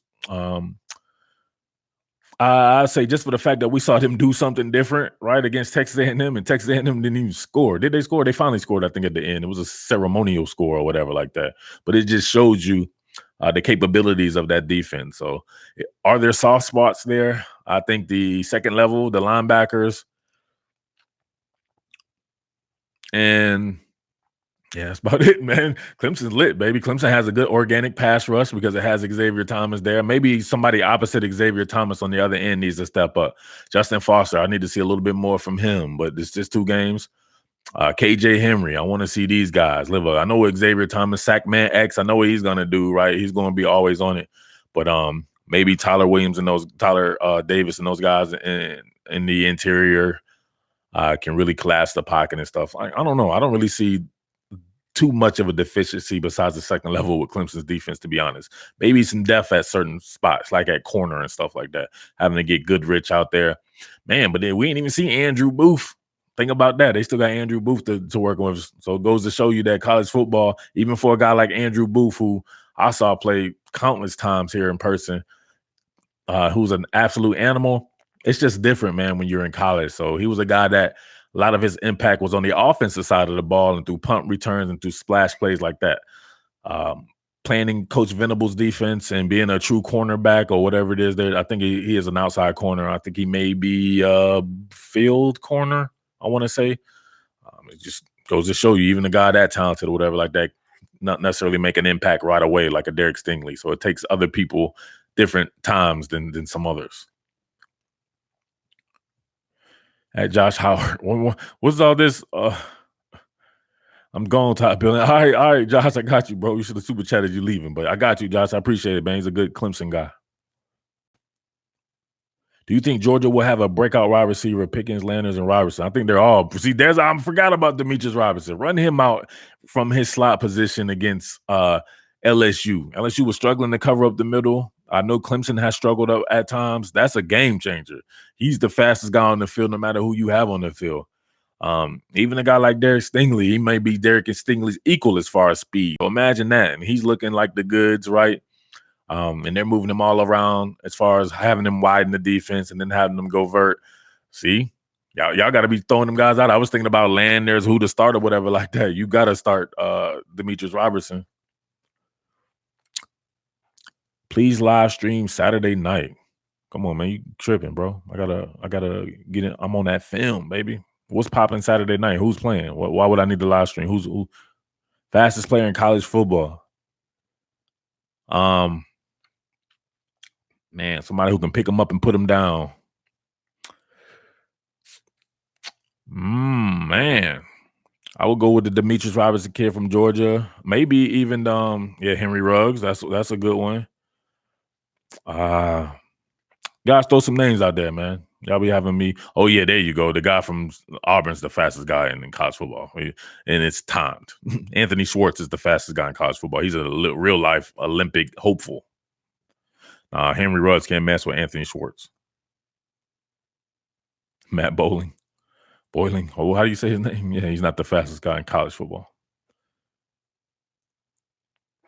So the copyright string, if you live stream and talk about a game without actually showing a game in your stream, no, it's not a copyright. Not at all. I can talk about whatever I want. I couldn't sit here and point the camera to the game or something like that. Then maybe it'll be issues, but me just talking about it, no. But that will be hard for me to do, man, because on Saturday, you see, I'm cranking out film. That's what pays the bills. Do you think Bama's DBs look average against Duke? Yeah, I did, man. They were beating on long plays, Trayvon Diggs and Josh Jobe, and imagine if that was Daniel Jones and some of the receivers he had last year. It'd be looking a lot different. So I got to see more from see Clemson Nation. You overdoing it. Future Olympian Hastings. Who's Hastings? They cleaned it up late. You talking about Bama's receivers? They weren't going against nobody. Duke basketball should have played Bama. That would have been dope.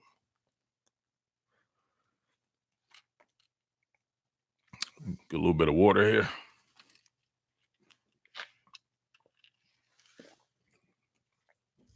They switched their secondary this past week. Who did? Give me some specifics. Clemson National giving Clemson fans a bad name. Oh, Clemson Nation? Yeah, he does give Clemson people a bad name. Thank you for the super chat, Scott Roy. How do you feel about UGA pass rush? Roberto Hardy says. Man, I feel pretty good about it, man. Inside out pass rush. But if you looked at it from the first game against Vanderbilt, it was okay. Second game, it was real dope, but they weren't playing nobody. I need to see them against Notre Dame. Other Clemson fans don't speak for me. I'm a football head first. Yeah, Clemson Nation down. He's down bad on these streets right about now. You got a couple of more before, you know what I'm saying? The club ushers are getting you out of here. Do you think Nolan Smith will have a breakout year even as a freshman?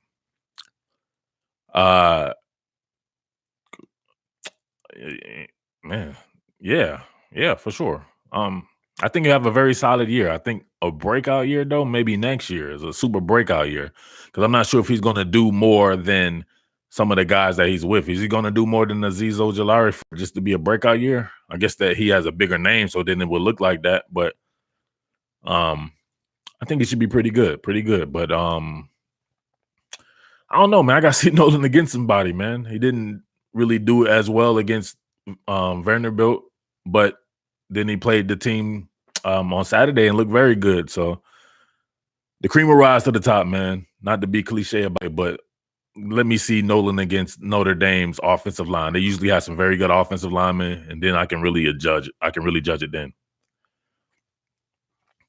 Hey, Lamar, you still here? I thought you had to go be a dad. What's going on, man? Kids out there like, man, where's dad at? They're super chatting and talking.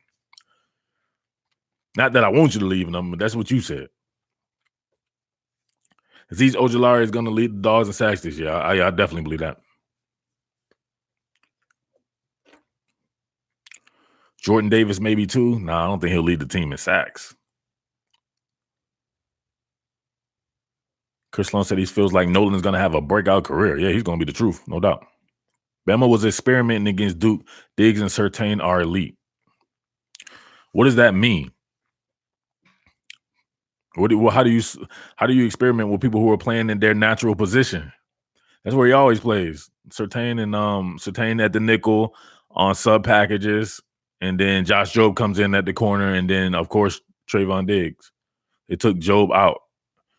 They took Jobe out, and like, what are we talking about? And put him where?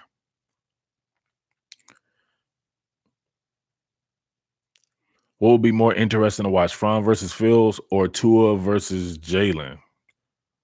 I don't know. I never think in terms of quarterbacks like that. You know what I'm saying? That's some chick shit right there. But as far as Georgia versus Ohio State or Oklahoma versus Alabama,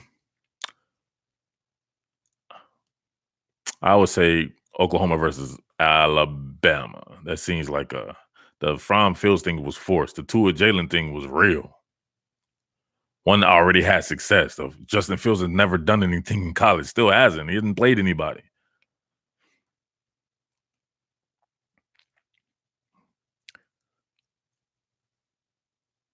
Gata is better than Rodgers. He's better than Amari Rodgers already after what, two catches in his entire career? Come on, man. Clemson people be down bad on this channel for real. I'm not gonna lie, man. I'll be having low key root against Clemson just from the people on this channel be crazy, man. You talk about some over the top, like they from nowhere, man. I love the Clemson people on the channel last year. They was so humble, so knowledgeable. They won the championship in like what they call it, new money. They all act like new money. I'm not gonna say all, but a lot of them come to the channel acting like new money. They didn't ever used to hop on other people's content and trash these other teams. Now you see these guys like Clemson fan and Clemson Nation right here. These guys are drawn. Clemson Nation said he's as a recruit coming in. What they got to do anything? New money make them act funny. Yep. They became toxic, especially on IG. I don't know nothing about IG, man. Maybe I should. Some people always talking to me about IG and stuff. Can you make money on IG? Where we at? Where we at? Let's get some stuff, people. Bro, we whipped a lot of butt last year. We took the place of Bama fans. Not a lot of butt. You definitely whooped butt in the playoffs. But before that, man, you weren't really playing nobody. It was, you should beat the people that you beat in the regular season. Clemson Nation got a timeout. Damn. After you get a timeout, the next level is getting that ass booted. Surtain or Campbell? Surtain or Campbell? Oh, Tyson Campbell. Patrick Surtain. Stingley looked like a top corner in the country. He looked real good, man. I was trying to do some Stingley stuff for tomorrow, actually. I'm trying to break down, dissect those reps that he had. Clemson fans says, what will your next video be on? I don't know. You have to tune in and watch, bro. Antoine said he's a very humble Clemson fan. You're the only one. Pine Saw Lemon says Clemson has a bunch of practices until the playoffs. Yeah, they got them 7-on-7 scrimmages out there.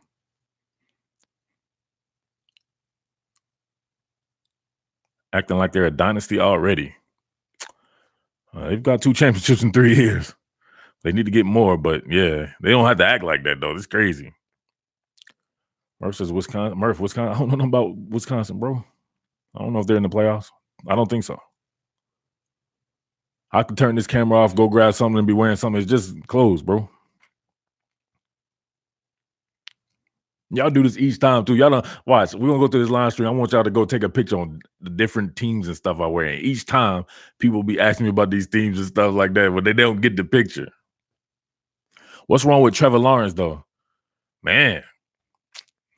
Oh, I don't know what to tell you, man. I was trying to break down the A&M and seeing what's going on. He was making some really good plays, but I think, you know what? I think the loss of Hunter Renfrow, right? That was a very good security blanket for him. Remember going back during the film and stuff like that, to where he used to get off into a really good rhythm, right? These days, to get off into a rhythm, he's throwing the ball downfield into lower percentage throws. Hunter Renfrow seemed like he was always open, and that really always got the offense going, right? Now the offense is going, especially with Travis Etienne against A&M wasn't doing nothing or whatever like that. It was different. They were having to call screen passes to Etienne. They just need that. They need that guy, that slot guy. So maybe Amari Rodgers can be that, but he's obviously compromised coming off of a torn ACL like 2 weeks ago. How the hell is he out there playing? That is crazy to me. Man, I don't know. If I was his parents, I'd be like, yo, you got to sit the rest of the year, man. And this this is fleeting, man.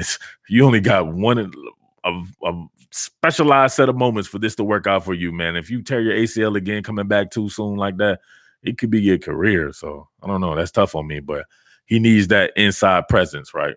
That's what I think is hurting Trevor Lawrence right now. They're lower percentage throws, even though Ross and T. Higgins can go get it, they're still going down the field more when they had a really good rhythm and timing portion of the offense last year with Hunter Renfrow. Oh man, I'm buffering. Oh man, that was my thing. I didn't want to happen right there with the rain out there and stuff like that. How bad is the buffering, guys?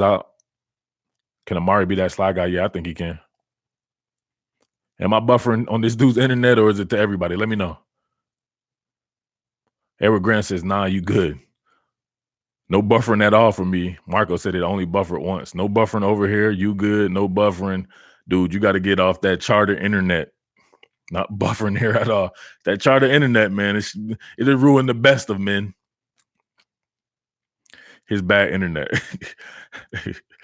All right, man, y'all go get off his internet. I was just playing with him. Y'all up there roasting him. You're going to be on suicide watch here pretty soon. Yo, bro, I love those shirts. Where you get them at? I need one. Where I get them at? This is my stuff, bro. That's my brand. That's Top Billing brand. Las Vegas, I knew he was going to come with a joke. He said he on that track phone. Y'all don't even know what the track phone is. Dude on dial-up. Scott Roy said he on dial-up. Edward, you going to cop one of them, man? murphbaldwin@gmail.com. MURFBALDWIN @gmail.com. All shirts are $30 with a PayPal payment.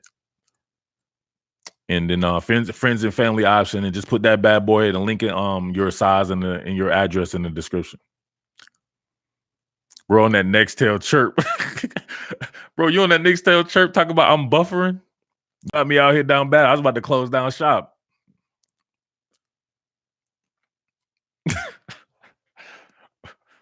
Y'all could be roasting this dude like that. Did he come back? Who was that said that? I don't think he came back. Justin Healy, you bought a shirt? Yeah, Justin Healy bought a shirt before. I think he said that his son was using the shirt. He said buy a big shirt. See, Justin Healy, the only cat that I know that had problems. Justin Healy had problems with everything, though. We can't go by him, but I done sold hundreds of shirts, right? Nobody said nothing about the size but Justin Healy.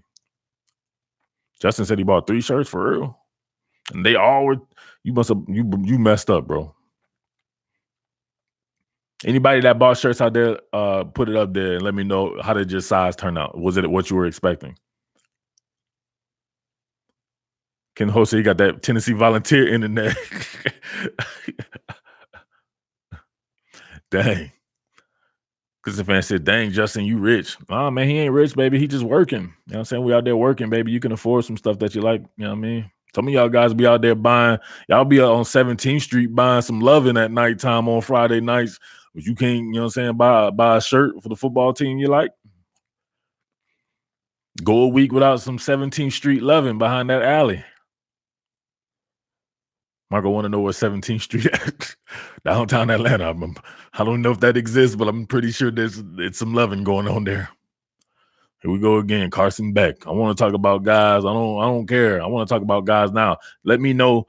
Ask me about some QBs now who are playing, and I'll tell you who's better than them. I don't care about some guys who've never taken a snap. I don't know what Carson Beck can do in college. My man said, I met Trevor Lawrence in a restaurant. Nice, bro. I met Trevor like 30 times. I covered him when he was here.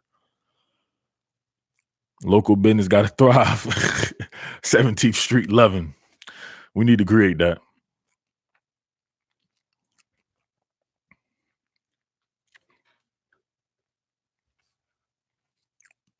But where's the dude at though with the buffering internet? This stuff go ahead and drop. His thing might have dropped on him. Bro, anything trash from now on, I refer to as something Tennessee. Come on, man. You can't do that. Who do I think the team to beat is? Nobody separated themselves yet. Not one team. I don't think Alabama's better than Clemson. I don't think Clemson's better than Georgia. I don't think Georgia's better than Alabama. I don't think Alabama's better than LSU. I don't think LSU better than Ohio State. I don't think Ohio State better than Florida. Nobody separated themselves because nobody's really played anybody except Texas. Murph, what's up with a meetup after the season? We can get to that, bro, for sure. They be on Fulton Industrial buying that thing. Hey, we we used to be on Fulton Industrial too, but we was out there street racing and stuff, man. I don't know what Fulton Industrial you was. That was the other part of Fulton Industrial. I ain't claiming that. They buying that thing, but they can't buy a shirt or super chat. But they can buy that thing on Fulton Industrial. Them Jones out there be Old National. Them Jones on Old National. You don't want that. And they don't wrap up either when they hit. If you get what I'm saying. But they can't buy a shirt. Everybody know about Fulton Industrial. I don't know nothing about Fulton Industrial. I'm sorry. I didn't have to go that route. I'm from Gwinnett too. We only race that Fulton Industrial. That thing is greater than a shirt. Nah, man, not when it's on Fulton Industrial. That thing I have you wishing that you put a shirt around it. You think LSU will have to fight to keep Joe Brady? Yeah, Joe Brady's going to be a hot commodity. Terra Boulevard, isn't that where you get jewelry and stuff from? Do you think Ross and Higgins can have 1,000-yard seasons together? Heck yeah. This Clemson dude, man, he met Lynn J. Dixon. Bro, you're literally talking about meeting other men that play football. It's not that exciting to me, especially if you're – all right, I guess you're talking to the other people or something like that. Because I covered all these people like Lynn J. I've covered these people for a living, working at Rivals. Where do you put Fromm compared to Lawrence and Tua? I put Fromm right there with Lawrence and Tua, right?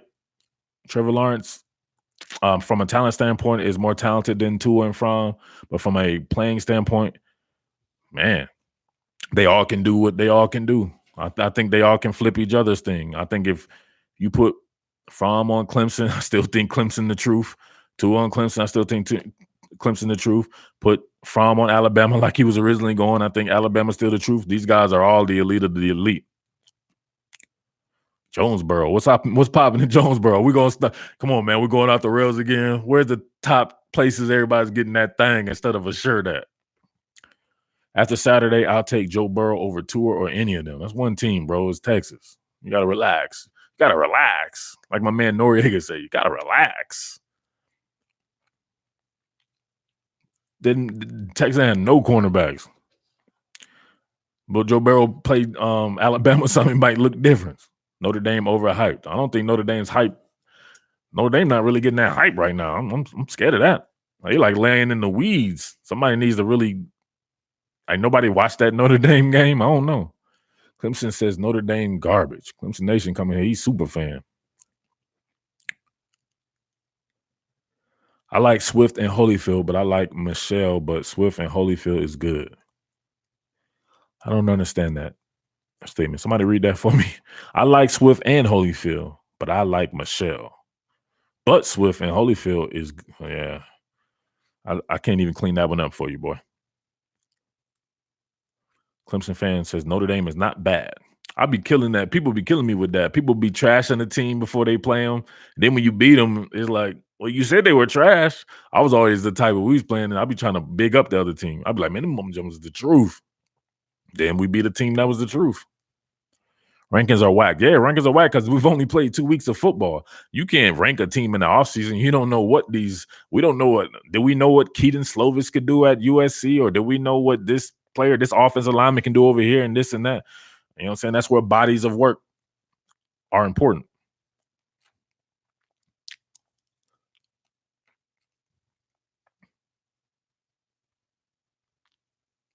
How do I feel about Michigan's game versus Army? I talked about that earlier, man. Army be doing that to everybody. Army did it to Oklahoma. Oklahoma's a better or much better offensive juggernaut than Michigan. Michigan's trying to get to where Oklahoma was, but that was last year Oklahoma with the Heisman Trophy winner and everybody else you can name on that offense. The offensive line was dope and everything, and they couldn't do nothing with them. It went to overtime. Shea ain't struggling. He's hurt. He's struggling, bro. If he's hurt, no matter what, he's still struggling. Hard to stop that triple option. It is, man, because who do you practice against? You have to get your scout team to mimic something that they do that's not natural to them. At least on some of these guys, like if you're playing a spread team where you have elements of that, you don't have a triple option element in your playbook for your scout team to be able to mimic it. And then mimic it as good as they do it. It's hard to practice against, right?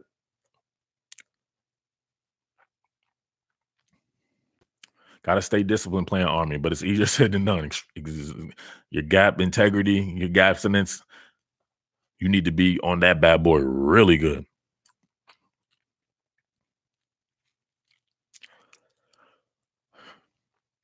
Who's the most overrated team coming into the season?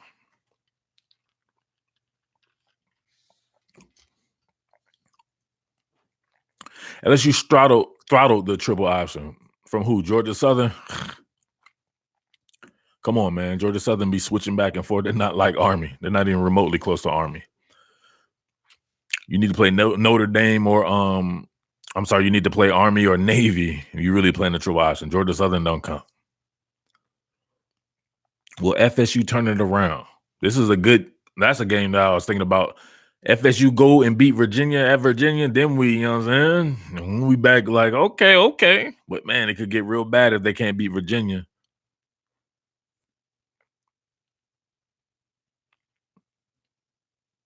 I don't want Bama to play Army. No, nobody should want to play Army. And nobody should be putting Boise State on their schedule. That's just a bad. You need to avoid Boise State. If they call your phone or whatever like that, I'd be like, oh, hell no. I'd be looking at that phone if I was an AD or something like that, the thing pop up Boise State.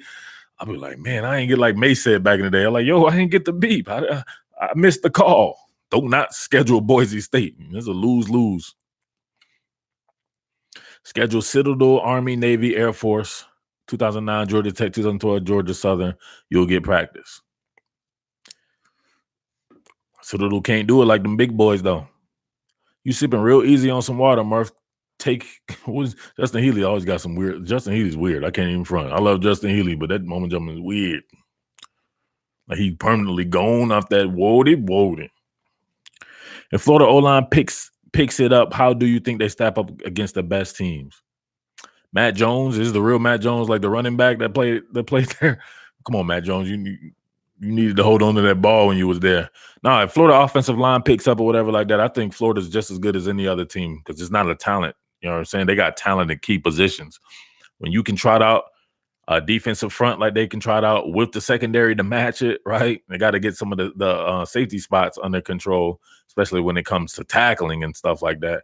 But wide receivers cool. Quarterbacks, at least at the very least, you can say he's above average, right? Running back's pretty good. Or it's just that offensive line, man. That's that offensive line. So that's only going to come with experience too. So 2 games in, just need more and more experience. Then you start learning your offensive line. Like, all right, this type of blocking works good on this type of play for this person. He's running this gap scheme, this pull right here. He does good pulling on this particular play, going to this side. So the bigger the body of work, the more analysis and data you have in that's from that standpoint to really be able to get the job done, in my opinion. But I think Florida shouldn't be running from nobody. Brent Venables can stop the triple O. Ask GT. Last year, yeah, he definitely. That was the king of the triple option too. Yeah, Brent Venables used to get it in against Tech. I forget who was the first to start that overhang defender stuff, right? Where they would have you would play your ends flexed off and a little back, right? Instead of playing them on the line of scrimmage, just to so when you're going there, it's like almost having a filler, like somebody to hit the block, then there's somebody to come and loop behind them to make the tackle. So I forget who was the first person I seen do that. I'm playing one of them. I don't know if it was David Randa, somebody backed off. Might have been Bama. I don't know. You have to let me know who's the first to align their defense like that against the triple option. One time for Les Miles at Kansas making some noise. Let's shout it out to my boy Les. Let's go, Les. Why does Les Miles look like he's wearing a Les Miles mask? Yeah, come on, man. That's messed up, man. I can't let you get on Les like that. GT is not Army level. Army would rush for 250 yards against Clemson. Man, you must be out of your mind. Georgia Tech done put it on all kinds of teams. They've beaten these teams. Army gets close and go to overtime with a couple of teams, but Georgia Tech has literally taken and beaten some teams Florida State teams and stuff like that I know were good. And Georgia Tech putting people in the league with it. I've never seen nobody from Army in these teams in the league. Yeah, man. Mel Tucker at Colorado doing his thing. What's holding back Burrow from a first-round draft pick? He just got to keep playing the way he's playing, man. He didn't play that well last season. You can't have 13 touchdowns and go to the NFL, right? If he put up the stats from a first-round draft pick, man. The innate, even I think the way he's playing, I don't know. I don't know if they hold it against him, the type of offense that they're playing, because they have gone very collegey with the offense. I thought if he would come in and do like the pro style stuff, he would have came and balled with that stuff. That might have put him on the league's radar a little faster than even piling up points on the offense that they're doing with the new stuff from Brady and Ensminger. But I think he has all the tools, man. I think he's very accurate. He's very athletic. He has a really good size. He has really good demeanor. He's a good leader. Man, I would say I don't know. He just has to continue to play. So he can't go downhill from there. He needs to build upon what he did in this particular game. Now he's on the scene. If he continues to play like this all season long, you can very well sneak into the first round. There's not really nothing you can say, not from a mechanical standpoint, not from a size standpoint. He has all of that. So, and he's a coach's kid. A lot of stuff going good for him that could have him sneak into a first round. Against the option, the safety had to run the alley and corners have to want to tackle. Heck yeah. Alex Stewart says Hazelwood or Pickens. It's a push. Probably just Armstrong. Man, you crazy. Remember Jummer was shooting that ball. He was shooting the ball. He has no trouble with Armstrong. People always Armstrong. I don't know. What do you guys equate arm strength to? Let's talk football right here. What do you guys think throws that define arm strength? Because I always laugh when they keep bringing Fromm's arm strength up, because all the NFL throws that people really look at, he does those easily. Y'all see me do these with the opposite hash throws and all that. Come on, man. But what do you define as throws in the tight windows? All right. Joe Burrow does not turn down the funk. No, he ain't turning down the funk. Throw on a rope. See T-Law throw to Hunter Renfrow against Georgia Tech last year. 15-yard. There you go. That's what I'm talking about right there. Somebody finally got it. 15-yard out on an opposite hash. That's an NFL throw. I've seen Fromm do that, no problem, easily. But then they'll go and they'll be like, well, we don't know if he has. It's like some people will run with a narrative. Somebody come with a goofball, cornball narrative, and then somebody will run with it. Like the whole Sony Michel was a scat back thing for a few years.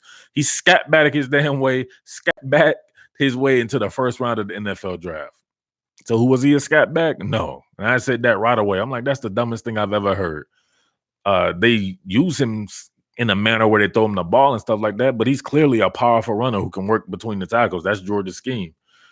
I don't know. That's what people do. They develop a narrative and then run with it. G. Gray says Fromm has a strong arm. Yeah, you see some of them throws he was hitting Bama last year. Those were some NFL throws. Cletus, his arms is too small, Cletus. He can't make that throw. With Armin's offense looking like it's been looking, do you think Joey Gatewood should get more reps?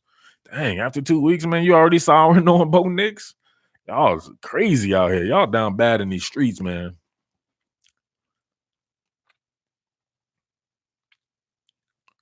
Well, you got the dude who never played ball at any level doing analysis.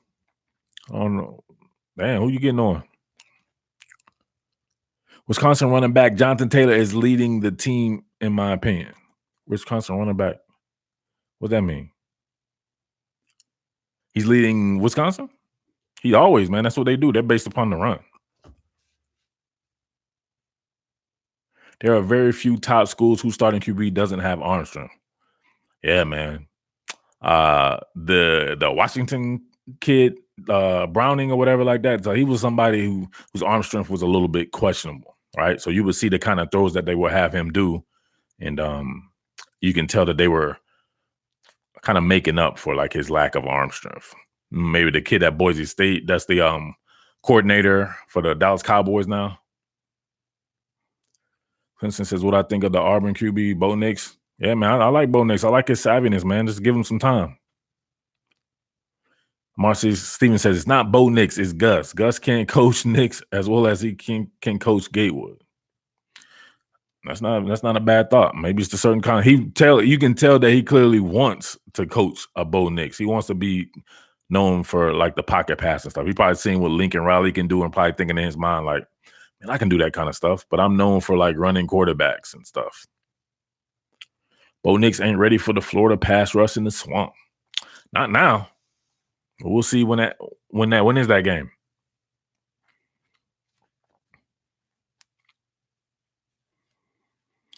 Think Nebraska will still win 8 to 9 games? Who's he talking to? I've never said what Nebraska will win. Don't put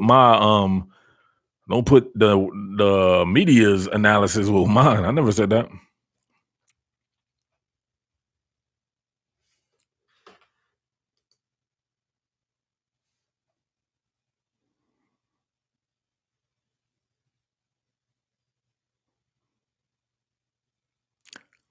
Hey, if you want me to answer your question and stuff like that, you got to super chat it, man. You can't keep saying that. I'm not ignoring anybody. It's so many people up in here. You super chat though. I've never missed a super chat. Georgia 79 and Florida 3. Jesus. The media doesn't watch football. Nah, the media skims football for real. You can tell by some of these takes, and a lot of these narratives are passed around from production meetings. Right? They'll tell them like Lamont Gaillard is the best center in the country, and then you'll have somebody, then they'll continuously repeat that over and over and over when they didn't do their own legwork, and then they end up looking dumb or saying that this guy's the best center in the country. Stuff like that. Murph, Josh Jacobs, bro, what you think? I'm confused. You mean him in the NFL?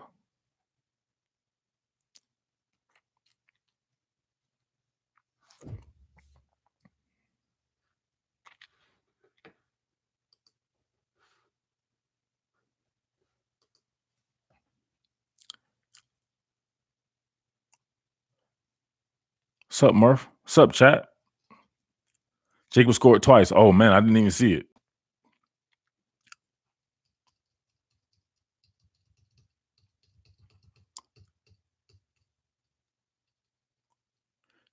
It's going to be an unfair game in the Clemson versus Syracuse game because Syracuse don't have Tony Dungy. Was his name Tony Dungy? What was his name? Was his name was Tony Dungy, like the coach, former coach of the Colts and the Bucks? Do you think LSU new offense will translate well in SEC play?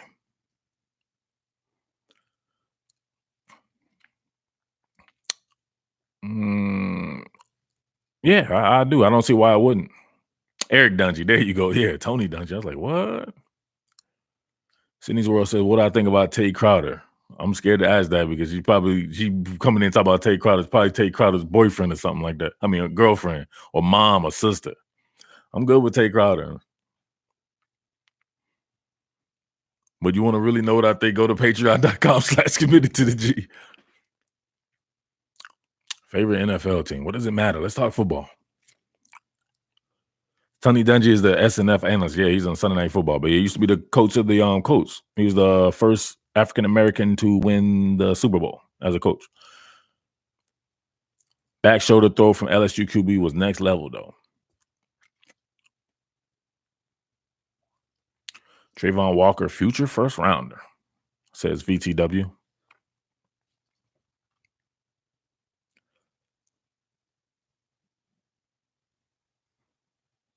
Where we at?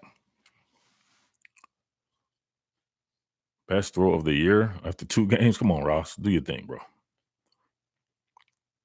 Tennessee's final record. Come on, man. Justin Jefferson better than Judy? Not better than Judy, but man, he's definitely on very close to his level, man. People go with hype too much, man. I'll tell you that. If it's hype and the media says that, people can't look past anything. You know what I mean? This is what I always do. If Justin Jefferson played for Alabama, right? You don't think he would have 12, 1,300 yards? He can't be stopped even on a team that's not known for its passing acumen. It doesn't have a number one draft pick at QB like a Tua, right? Think about where some of these Calvin Ridleys and these guys were when they were playing with like a Jalen Hurts, some of these QBs who couldn't necessarily have a delivery system like a Tua, right? So Jerry Jeudy is a great talent playing with equally great talent, right? His receivers, right? You can't double him, and he has a QB that can spray the ball all around the yard with the best of them. So he's set up very well. Justin Jefferson didn't have that type of setup system. All he did is grind, and we can see the talent. But imagine if his setup was very similar. Imagine if you took him to Clemson or Georgia or something like that. It would be a lot better for him. But now we get to see that now with the style of offense of LSU, and then it looking like it fits Joe Burrow. Justin Jefferson can't be guarded, man. I'm telling you.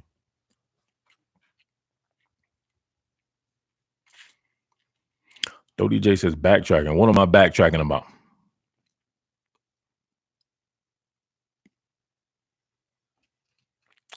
Top says top billing Higgins or Ruggs. Higgins. Oh, T Higgins. That's a goofy comparison, man. One guy's 6'5", one guy's 5'6". I'd rather compare people that are very similar in their style of play. Like those two guys complement each other better than they could be adversaries. Just got in here was referring to the title. I don't be honest with you. I don't remember what the title was. I put it on 2 seconds before. What is the title and what am I backtracking on?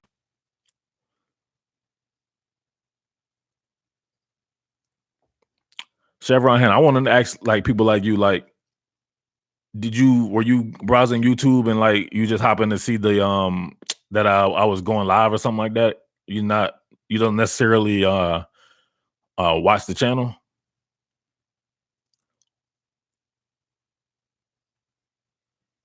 Just be talking to some of these people whose names I don't recognize, and then they ask me question. Yeah, I do watch it. Man, that was one of my biggest. The Swift versus ETN thing is one of my biggest content pieces of the summer for sure. And I did it twice, 2 different ones. To answer your question, Swift. The title says Texas fans backtracking. Okay. Now I get what you're saying. Yeah, no. I tell you, I do those titles right before, and they tell you to take the picture and then go live. Yeah, I already explained that in the opening because they were talking about how they were going to kill LSU all over the channel all throughout the summer. Everything I did on LSU, Texas fans were running up on there. And then after the game, they're like, "Man, we rebuilding. Why you talk about, you know what I'm saying, you beating LSU beating Texas? This is a rebuilding year for us." I'm like, what? Rebuilding? Like that's crazy. ETN is solid. Swift maybe a little more finesse. Clemson Nation smoking that weed. Stay off the weed. There's nothing finesse about DeAndre Swift. He done ran over cats. He's balanced. He can muscle relax you. He can run you over. Whatever. He's got long speed, all kinds of stuff. He can catch out of the backfield. Nothing finesse about him. Murph, QB who deserves national attention but deserves none due to whatever. So, a QB who deserves national attention but deserves none. Man, that's a tough one. You be hitting me with them Jones. Oh man. Yeah, Duvernay did truck some dudes. Thank you, Chevron. Man, let me think on that and then get back to you right there. Yeah, because all the guys that I would think or whatever like that, like I would have said Joe Burrow before. Maybe the Michigan State quarterback sometimes. Clemson Nation says no smoking here. Oh, you snoring. Okay. Mac A says, "Are you getting back into the rap game, Murph?" Yeah, man. I think I'm never left. I'm back like I never left. What up, Reg? He back to hang with his boy Murph. Receives none. Somebody who's underrated like that. Man, usually QBs, if you can do half of anything and they give you a lot of attention, that's usually reserved for other positions. You know what I'm saying? They be propping QBs up anyway. So I don't know. That's a tough one.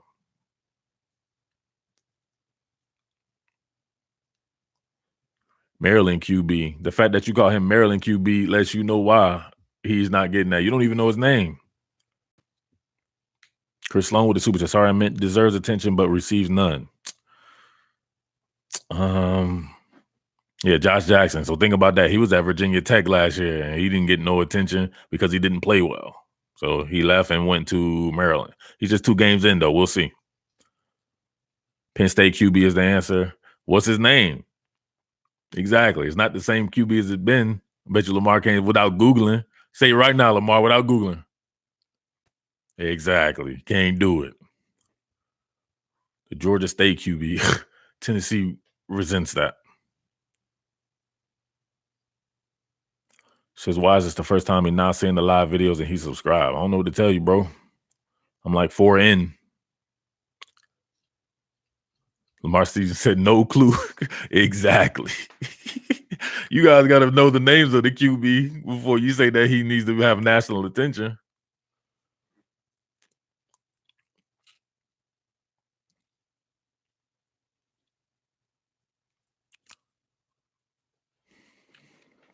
Where we at?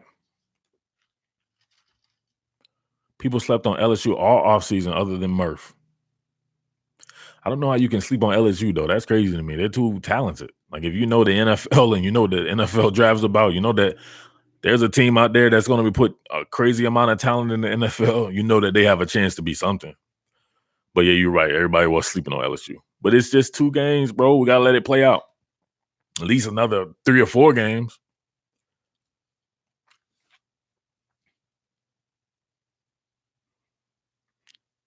DJ says, our Texas corner is trash. I tried to warn y'all. You know what I'm saying? People was trying to backbite your boy and stuff and was saying that. Remember the guy I was telling him? I was like, bro, I know about these kids. I hear about them every day of my life from my big bro. So his kid is a cornerback at Texas who should have played. These guys were getting their ass torched, right? Jalen Green, Kobe Boyce, and Anthony Cook and these boys. They should have put Kenyatta out there. He can run with it. At the very least, you could tell that those guys couldn't necessarily run with the LSU guys. Now, technique and all that, maybe that's a little bit different, the experience factor, but I would at least put somebody out there to where, like, we're not going to get beat deep because he can run with them. So I don't know what's going on at Texas. That's crazy to me, but they definitely need an infusion of talent in that cornerback room, and they have it. They just need to play the kid. Think Notre Dame can challenge Georgia at home? Yeah, man, I think they can be a bit of a challenge, but do I think they will win? No, I don't think they'll win.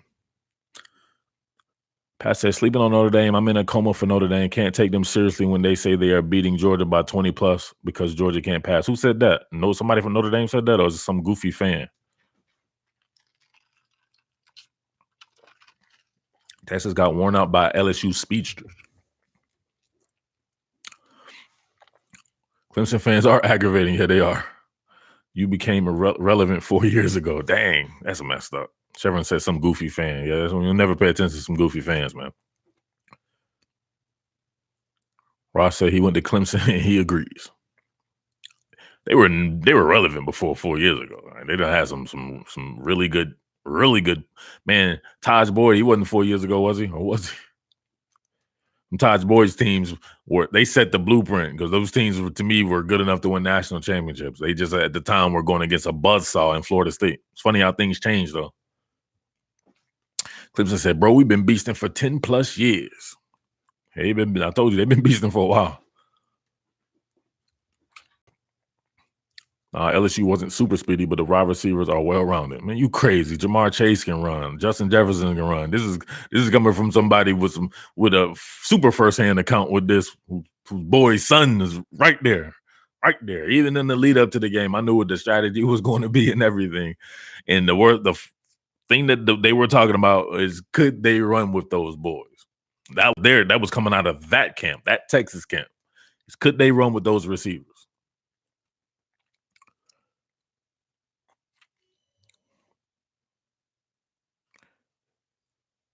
Brian Kelly might be a top 5 coach that hadn't won a national. Heck, he's easily a top 5 coach that haven't won a national championship category. Kelly can coach, man. The NFL been knocking on his door for a while. Who was the best college team in recruitment?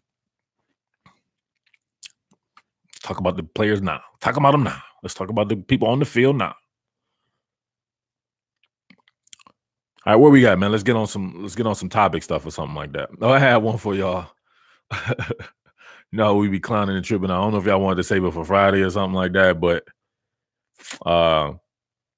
maybe we'll do it twice or something because I know it's be different people in the chat, something like that. But how good is Chase Young? Chase Young is the best edge player in the country. All right, so who out there after two games, right? It's just 2 games, but on your particular team or the team that you like, who is somebody who was previously on the team who is rolling over in their grave right now, and they can't be actually dead though? It's the Charles Barkley thing where he be naming people who's alive. He'd be like, "Oh, so and so is rolling over their grave watching this right now," and it'd be somebody who's still playing or something like that.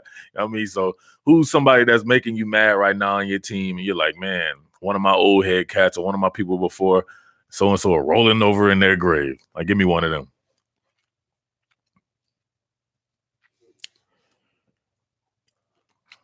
Clemson fan said, I saw title of your vid and it said this year team might be better than last year's. I asked the question. People be looking at them titles, they don't understand what question marks mean. That's the question. You answer. If you don't think so, then you say no. If you think so, then you say yes. It's a question. LeCount, but it's too early. Well, then who's rolling over their grave? Greg Blue is rolling over his grave right now, watching Richard LeCount try to wrap up and tackle.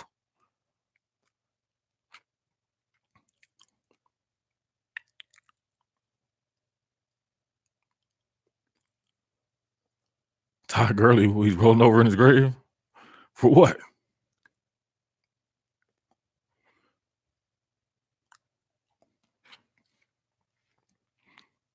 It's hard to find anything wrong with a lot of these teams right now. Martez Ivy is rolling over his grave right now, watching his run blocking at Florida. Peyton Manning rolling over his grave right now, watching Tennessee play football. Jordan Jenkins is rolling over his grave, watching Jermaine Johnson miss them sacks at Georgia. Kelly Burnett is not going to get none of these jokes. Kelly Burnett has probably said about 32 different things that I'd have to. Come on, y'all got to time Kelly Burnett out here pretty soon. No, we can't do Bobby Bowden, man. It has to be somebody young. I don't want to do that, and then, you know what I mean, something happened or whatever like that. It's got to be somebody that that's very young and spry.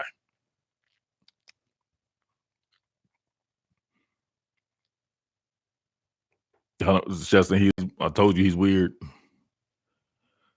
Can't do Vince Dooley, man. He's got to be somebody. Jalen Ramsey is rolling over in his grave right now, watching Florida State try to defend passes down the field. Jameis Winston is rolling over his grave, watching James Blackman and these boys try to operate this offense. Earl Thomas is rolling over his grave, watching what happened to DBU against LSU.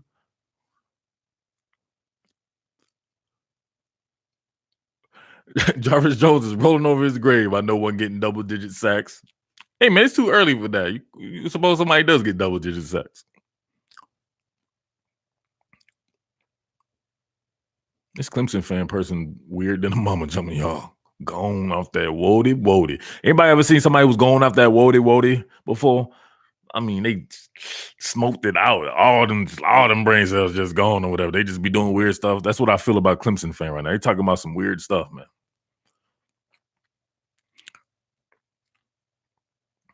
Ricky Williams and Jamal Charles. You got to you got to set it up though. You can't just say the name. Eric Berry rolling over his grave right now, watching Tennessee play defense, and then giving up a whatever. That was a crazy the pass that they gave up at the end of the game for them to get down there and come on, man. Eric Berry rolling over his grave. FSU fan FSU booster on a PE coach buyout. Come on, they rolling over their grave on that. Mr. Woodcock resents that. Take a lap.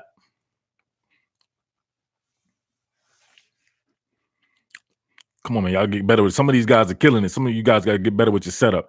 There you go. Hunter Renfrow is rolling over his grave watching Clemson slot receivers right now. Who are the Clemson slot receivers? They tripping with that. Is it Bannon or Braylon? One of the Spectre boys. Hunter Renfrow don't like that.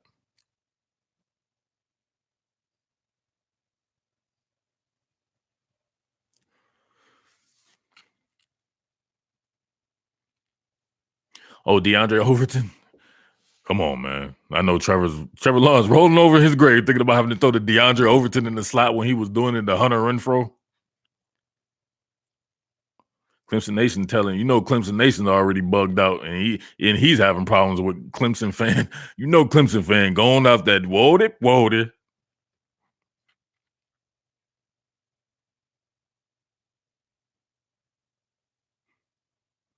LeRon Landry rolling over his grave watching the missed tackles against Texas.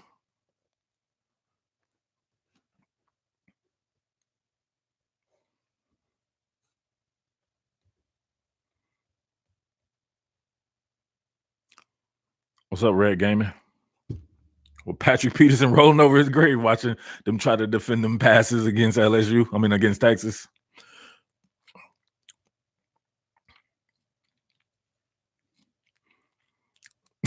We can't do old people like Les Miles, man. But Les Miles is not happy with watching them work the spread at LSU.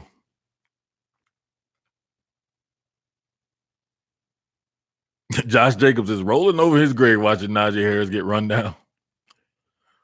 Jim Chaney is rolling in his grave right about now watching UGA put up 63 without him. Come on, man. Against who? UGA's done that before to some inferior teams.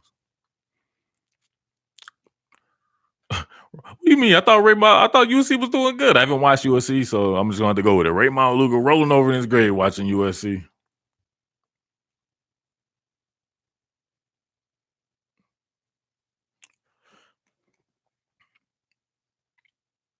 Julio Jones rolling over in his grave watching the college football playoffs in January. I don't get that. Trying to say that Bama won't be there.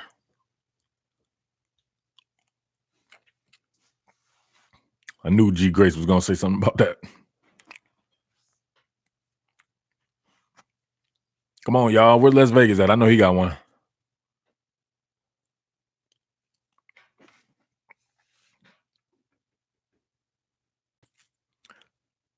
All right, y'all. We're going to let's go into some topics then. Cam Newton. What about him? Y'all got to set it up, man.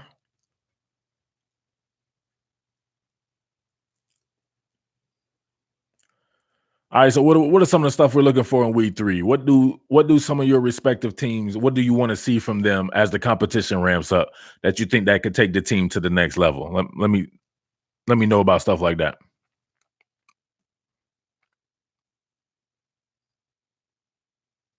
Pouncey twins rolling over in their grave watching Florida try to block the run. Chevron said he wants Jake Fromm to throw a little more passes. I can see that. But man, I told y'all in the last, they're not gonna freaking let Jake Fromm do like Ohio State was doing with Justin Fields, and it's the fourth quarter against some weak ass team, and he's throwing passes. They get Fromm, give him 3 series, let him get a bit of rhythm, and then get him out of there. That's just what they do. They don't care about the stats. They care about that stat at the end, and that's a natty. Barry Glade says, I want to see more George Pickens and James Cook and Nolan in them cats. No more outside runs from Florida, says Gator Champs. Yeah, man, they don't got no edge bending running backs to be trying to bend the run, so they need to work in between the tackles. Patriot haters everywhere rolling in their grave when AB went over there, got traded. Piron doesn't look like he's running as hard as he was at the end of last year. Piron doesn't look the same to me, man. I don't know if he gained some weight, tried to get bigger for the NFL or something. UJ can do the same thing as last week minus the 10 illegal formation calls. Will Prudence says he wants to see Herring start to eat. Yeah, I think he was injured or something, maybe. Justin Healy says Zeus is pancaking linebackers. Katie says Malik Davis will be the go-to back. Yeah, I can see it. He's coming off an injury though, right? That's what I'm saying. I'm starting ignoring the Zamir stuff, man, because nobody's talking about Brian Harrion, man. People love the shiny new toy. Brian Harrion been killing it.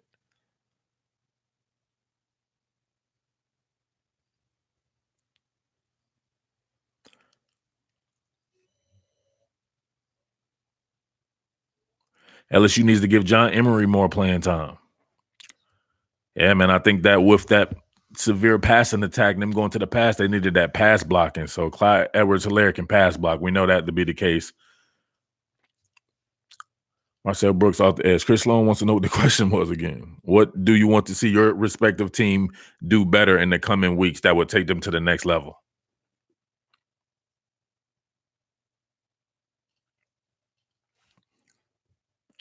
For Clemson, a better organic pass rush and a Slim Reaper get in better rhythm. Yeah. Who needs to step up? CU Tom, outside of Xavier Thomas. Give me a couple of edge players you want to see step up. Rossfire, ever since I saw Burf's KJ Henry video, I can't get his bad play out of my head. It wasn't meant for me to do that. I was just pointing some stuff out right there. So I haven't been paying attention to KJ. I know KJ had a nice hustle play in the first game. What did he do against A&M? Did he do the same thing where he just running slow to the play? Reggie Dick says he don't want to see Jamari Sawyer in that right tackle anymore. Hold on, Reggie Duval. Sawyer resents that. Him and his lack of neck.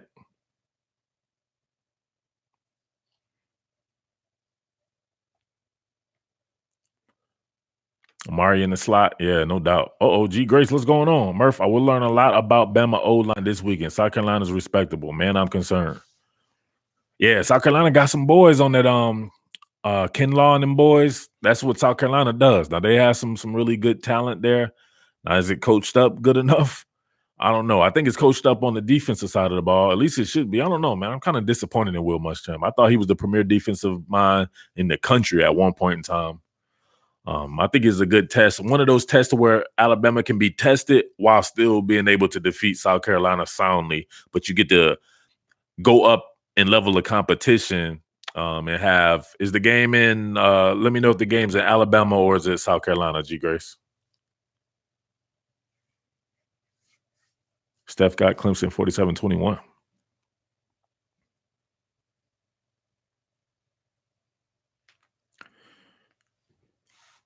Justin Foster, yeah, he definitely needs to step up, no doubt about that. It's in Columbia, okay, that's even better, man. Some of these Evan Neal and some of these guys and Owens and all these boys, is he back? I want to see some of these young boys on the road in a hostile environment. They got to play in a neutral site game, but being on the road, even though Alabama may take over South Carolina Stadium, hope they don't do that, man. That's messed up. But get to see them in some key moments while still being able to beat South Carolina. They got a true freshman quarterback now. I kind of wish the old head Jake Bentley was still playing to really see what it's about, to really see what it's hitting for. So I think Alabama needs to be tested, man. They need some more tests before they enter the back half of the schedule. Bentley, I think he got hurt.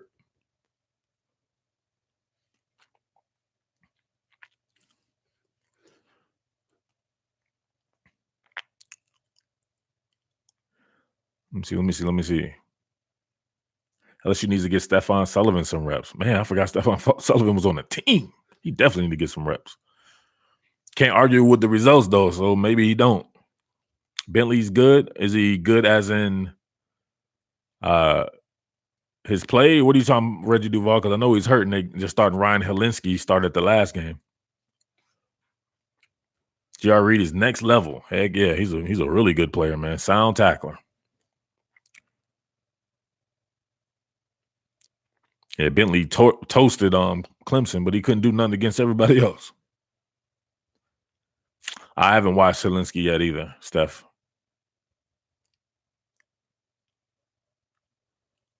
G. Gray says, I'd rather play Bentley. He's a pick waiting to happen. I think he is. But he toasted Clemson something good, real good. But they had that scheme, man, when they were targeting up the middle. Like I said, with those seam routes, skinny posts and everything, trying to make Kayvon Wallace and Tanner Muse and those guys, and even Isaiah Simmons. He's not a man-to-man cover guy either, and they were struggling to cover downfield. So hopefully they got that corrected for if you're a Clemson fan.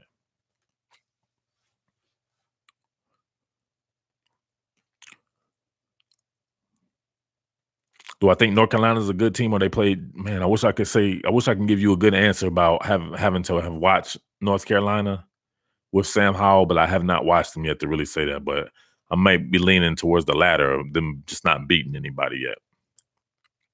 Do I think Joe Brady will be gone after this season? Hmm.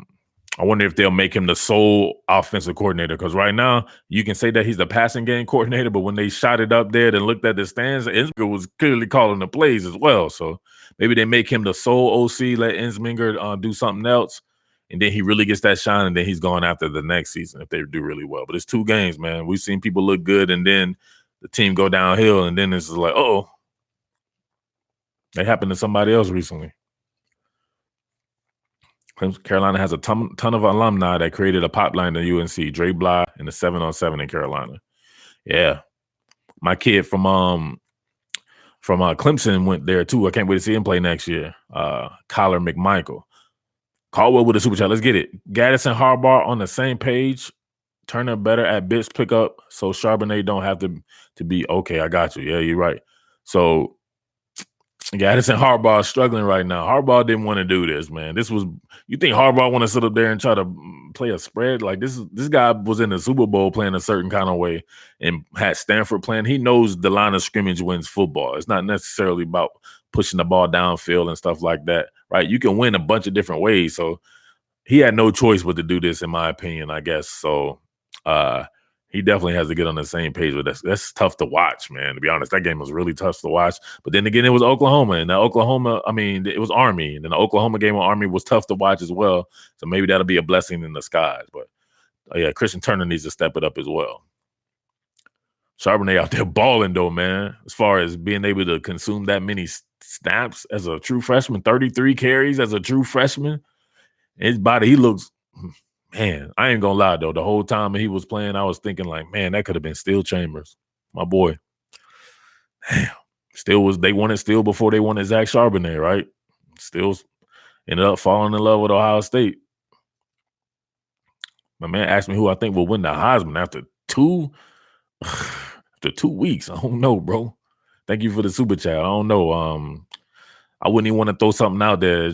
It would just be guessing. I don't want to guess with the people, baby. I want to analyze that bad boy, have the data, and then really come with it for you. I think that's what you guys like about me, that I'm real in that aspect of it. A lot of these guys just be out there just throwing stuff out there. I know you guys like that, but I don't really like that kind of stuff. Suppose I would have said Trevor Lawrence. Now how's it looking? He doesn't look like he's going to win the Heisman right now after 2 games, right? So it's just throwing stuff out there. You don't know. Chris Rogers says data over everything. It sounds like a shirt. Who's the best upcoming SEC matchup that matters? Like this weekend or just in the future? This weekend, I guess it would be Kentucky, Florida game? Chris Stone said the DBs are going to die.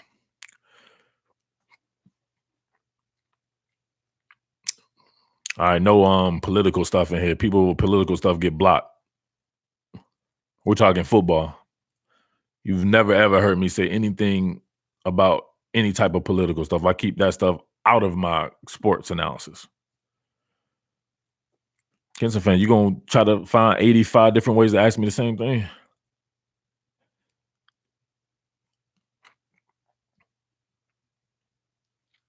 Justin Hayward has a good question. What makes good offensive line play? Is it the scheme, coaching, or just talent? It's a combination of it all, right?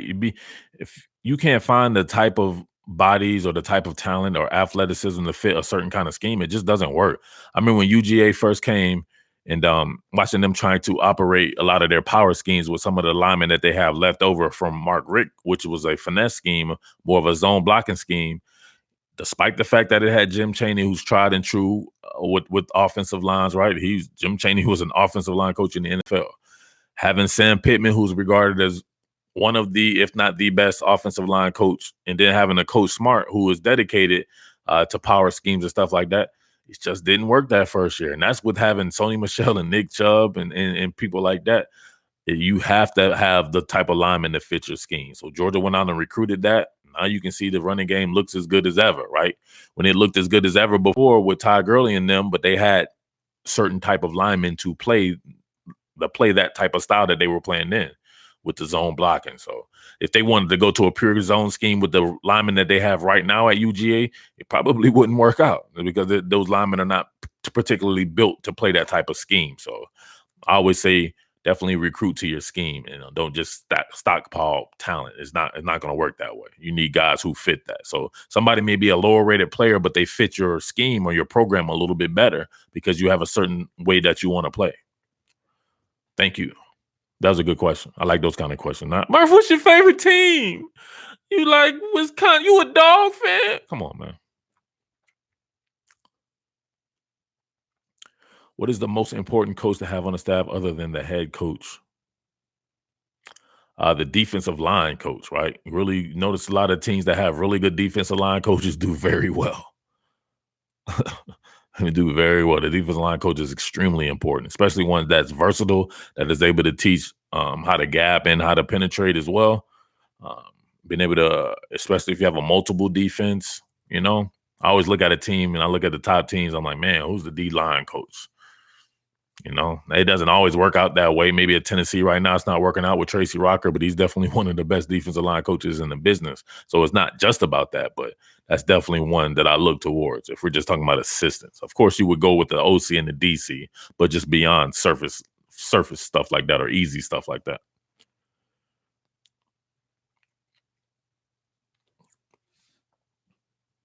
Which transfer QB is looking the best to you so far? Phil's looking fast. Phil didn't look that fast to me, man. He's playing against nobodies. I want to see you look fast against fast people. Like Cincinnati's not a fast team, and I don't even know the strength and conditioning coach. Yeah, that can be very important.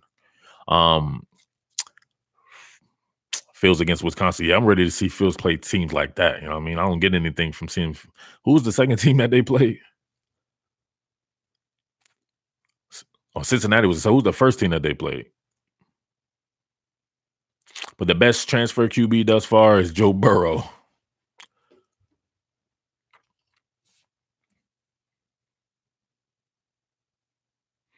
Phil's runs like he doesn't stretch. Come on, Santi. Why are you talking that trash, man? FAU. FAU has the best transfer quarterback. Who's the Florida Atlantic quarterback right now? Florida Atlantic. Oh, FAU is that team that they played. I'm sorry. Yeah, you playing. Come on, you playing. FAU got prison raped by who did they play? They just got prison raped again by somebody who wasn't Ohio State and beat them just like Ohio State beat them. Was it UCF? Yep, UCF. See, UCF prison rape Florida Atlantic. You can't. Come on, man. Everybody's prison raping them. Not USF. USF is getting prison raped. USF is down bad, man. I feel bad for Charlie Strong. He gonna be back being a coordinator. He might not even be a coordinator, man. He might be back. He gonna be back as a position coach or something like that. UCF beat them worse than Ohio State did. Exactly. I'm saying, did anybody pay attention to that? UCF beat the tar of them boys. Beat the stuffing out of them. They got Indiana next. I don't know nothing about Indiana. I don't know much about Indiana either, but it has a few players on it that a few NFL players on it. Overall, it should be better competition than the first two guys, though. But it won't be till they get to those real teams, those tried and true teams, that we really see what they're about. Charlie Strong still got bread, though. He good. Yeah, he do got that bread. He got that Texas bread, don't he? Sometimes it's not all about the money, though, man. Your legacy and what you want to pass down and and just your name, period, in the business. Charlie Strong's name was A1 when he was at Florida.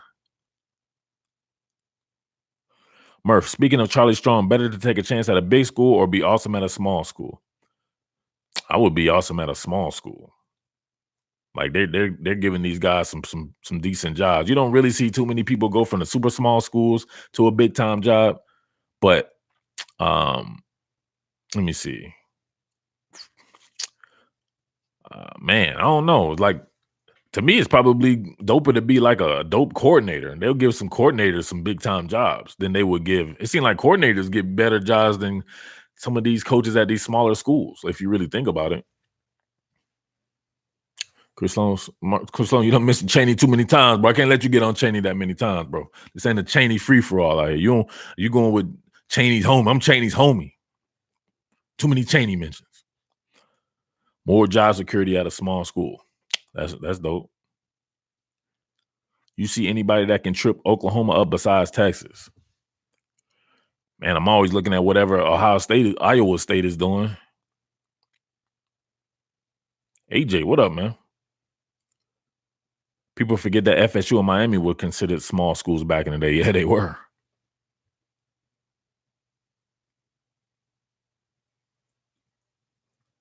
I don't want to put my own boy from committed to the G Patreon in timeout. But man, Strong did a good job at Louisville. He killed it at Louisville, man. I wonder if he wishes he could go back to that. He had a good thing going, man. Go ahead and recruiting those guys out of Florida. Oh man, he was killing it. Weren't they Sugar Bowl champions one year? How does LSU defense handle being on the field longer now that the offense is scoring so fast? Now, this is something I wanted to talk about for real. Notice a lot of these teams that play with a heat tempo, a lot of their defenses aren't very good. You can traditionally look at that, right? Even Alabama wasn't necessarily tempoing it up last year, but just the fact that they had to practice passing and stuff like that, they didn't seem to be as tough as a team, as tough a team as they were in years past. Oklahoma struggles to field a good defense with the heat tempo and passing the ball, even though it's a very physical outfit, though, right?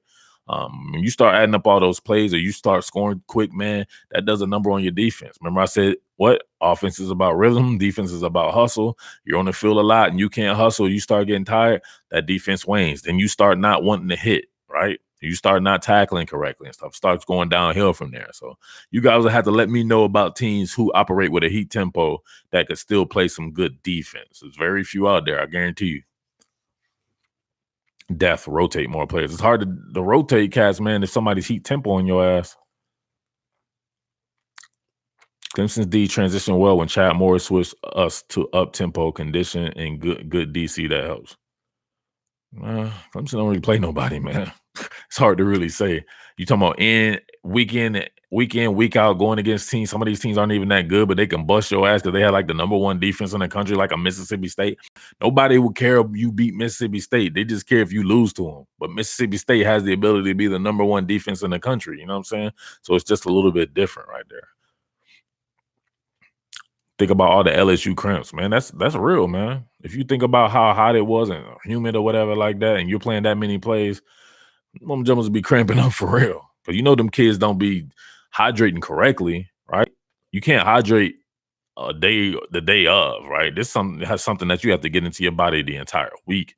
Every day you should be taking some type of electrolytes, coconut juice, or different stuff that has electrolytes, and really getting that into your body. And that's the last thing kids are gonna do, especially when they're away from the facility, right? So that goes. You talk about the strength and conditioning guy, but the nutritionist, that's a very important part of the program as well that a lot of people don't mention. But you can only be around these kids so much, and when they're not around them, they're probably drinking soda. Think about it. Your boy LeBron James used to struggle with cramps. I mean, this stuff is real. It's not a joke. But they didn't have AC in the locker rooms. That's crazy. I heard that Texas didn't have. Yeah, I seen that. If they didn't do that, that's crazy. However, though, like, you know what I mean, they was cramping up early before they even had to hit the lockers.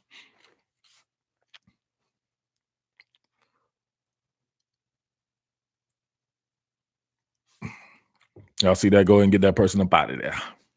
There you go. Kirby used substitutions to try to slow down Auburn's tempo game. When they sub, we sub slowly. Yeah, that can work, but that's just when they sub. If they really got it rolling and they can run with they have versatile enough offensive personnel that they don't have to sub, then that's when you get in trouble. It was 102 degrees that night. Dang. LSU just got them excuses. LSU won. I don't know about that.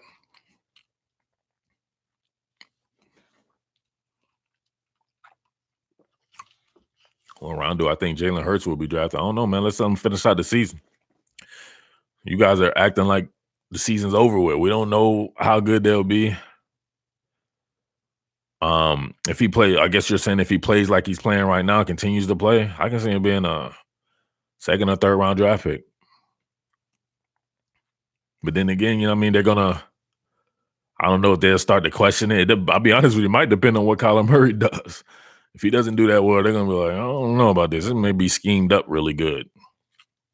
Who's the best will linebacker? Man, that's tough on me, man. You got will linebackers in a 3-4. You got weak side, inside linebackers in a 3-4. Best chase down guy right now. Man, where are they playing Isaiah Simmons at? Is he playing on the weak side? He might be playing on the strong side. I'd have to look at everybody's roster to really determine that after 2 games. Kenneth Murray Jr. Isn't Kenneth Murray Jr. a middle linebacker? Isn't he the Mike?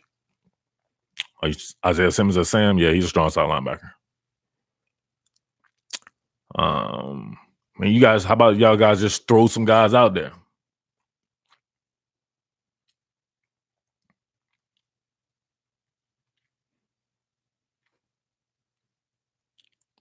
Who y'all got?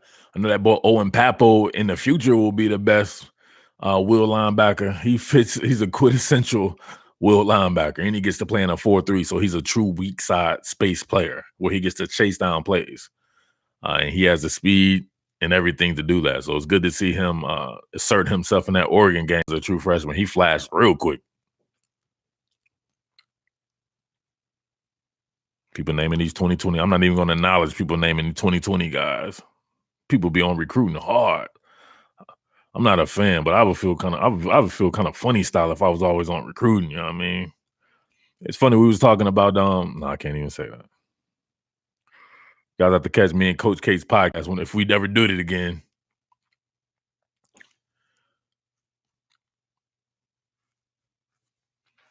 On Papo, the one we let get away. He didn't let him get away. He just got away. That was not from trying. They tried extremely hard.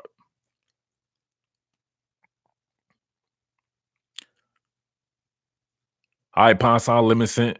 Good looking out, bro. Be safe.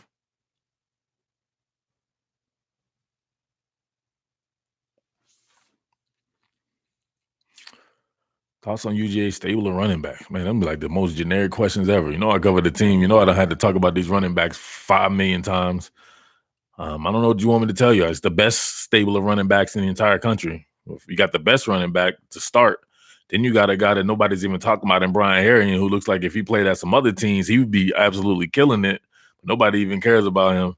And then, you know what I mean, James Cook and Zamir White, it's good. It's real good. I like it a lot.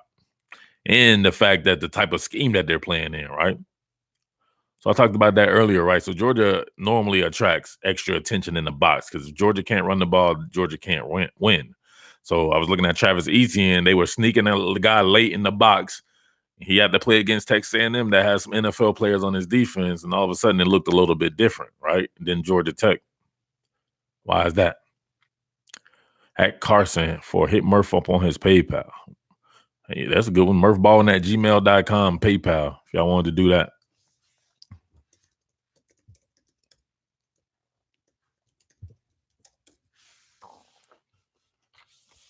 Best tight end in the country.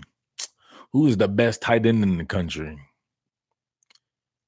Man, I almost feel like it's a shortage of good tight ends. Like people just right. Oh, the kid from Miami is the best tight end in the country.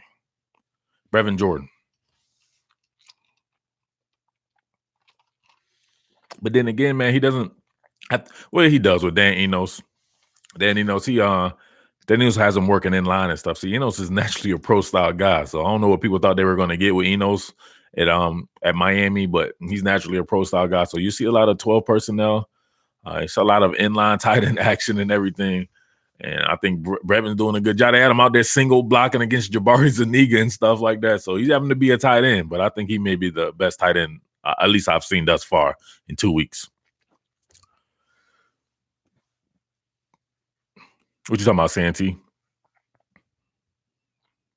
Who else can change direction on the down other than Swift and not lose any speed? It looks like magic to a lot of us. Yeah, them full speed muscle relaxers is nasty. Tennessee's young running back. He has some muscle relaxers in him. What's his name?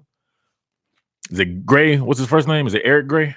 ETN is not. He doesn't can't change on a dime like that. You saw when Texas A&M made him stop his feet, he would stop and get stopped.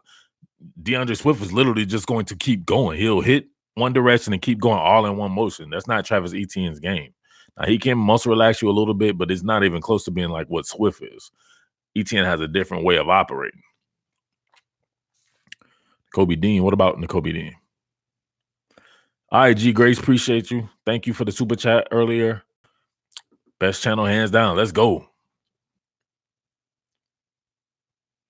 Justin Hayward says best 5 technique since everyone runs a 3-4 now. A lot of teams don't run a 3-4 still. Oh man, I forgot about Grant Calcaterra, but man, he don't never play inline. It's hard to call him a tight end. To me, he's a glorified slot receiver. Grant Calcaterra is a slot receiver. I wouldn't even call him a tight end. That's 5 technique out of the 3-4 teams.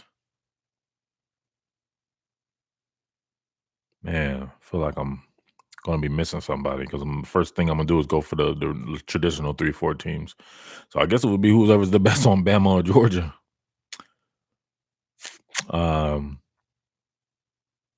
Man. We have to give it to Raekwon Davis just because he's had years of where it looked like he was going to be a top 5 NFL draft pick 2 years ago. Like, it is hard to tell after 2 weeks. I don't know why people do the best stuff. It's 2 weeks, but we'll give it to Raekwon Davis because he's had monster production in the past. But I would say in a few weeks it probably changed. I don't know if something happened to him or something. He just doesn't look the same to me as he did 2 years ago. Raekwon Davis was a monster. When I think about Clemson D versus A&M, didn't we talk about that? Ross, I know you was here too because you was talking. I talked about the 3 safety set. I told you how much I like that. Oh, you got in late? Yeah, I talked about that already. I said I like the 3 receiver set. And then with the overhang defender with just 3 defenders, I think they were just trying to make Kellen Mond come off his first read while keeping a lot of speed on the field for if he started scrambling. So it was a great defensive effort, but it was a great defensive scheme from Brent Venables. It was off the chain. Made them boys look bad. A&M looked bad to me. But A&M looked pretty decent on defense to me against Clemson's offense too. It's Lambo back, Lamborghini and McLaren. What about Maserati, man? Porsche. Antonio Brown accused of rape. Is this for real? Somebody corroborate that and see if that's true. I wouldn't want to mention that on the live stream if he's just talking. It's for real. Dang. Kelly Burnett says, how do you get to the Patreon page? Are you a Georgia fan? Patreon.com/committed to the G. You just want to know just to know, or you gonna?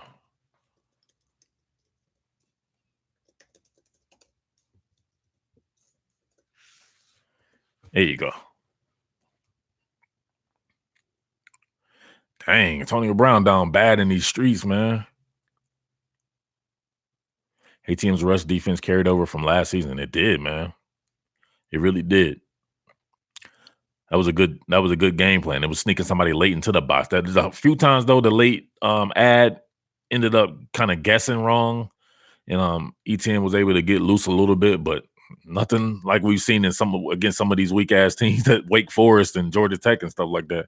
He had to work for it at A&M, but he did good in the pass game though. I like the screen stuff that they were doing to him, and they were concentrating so hard on him on the run that it made the screen be open. So that's the mark of a really good running back as well. So I thought he lacked that versatility before, so he's definitely improved upon that for sure. Clemson brought a lot of pressure on 3rd down. Buying or selling Loxley and Maryland through 2. I'm buying anything with Mike Loxley, man. Salambo said back-to-back dope streams. Kelly Burnett says, I'm 50 years old. Saw Georgia beat UF 44-0. Where were you? Who we talking about? Who was that directed to? Kelly Burnett.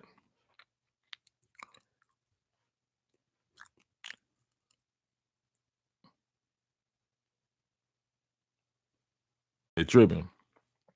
You talking about me? I don't care about that fan stuff, bro. I break down. This is what I do for a living.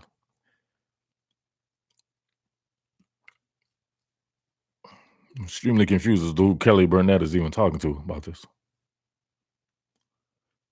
ESPN broke down the story a few hours ago. Man, that's crazy. You think everybody's piling on AB or something like that? Don't have the initials AB, man.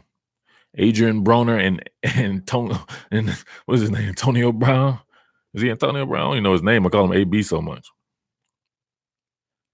Adrian Broner be down bad on these streets, just like Brown, man. That's crazy. Both them dudes is like very similar. If you know who Adrian Broner is in boxing.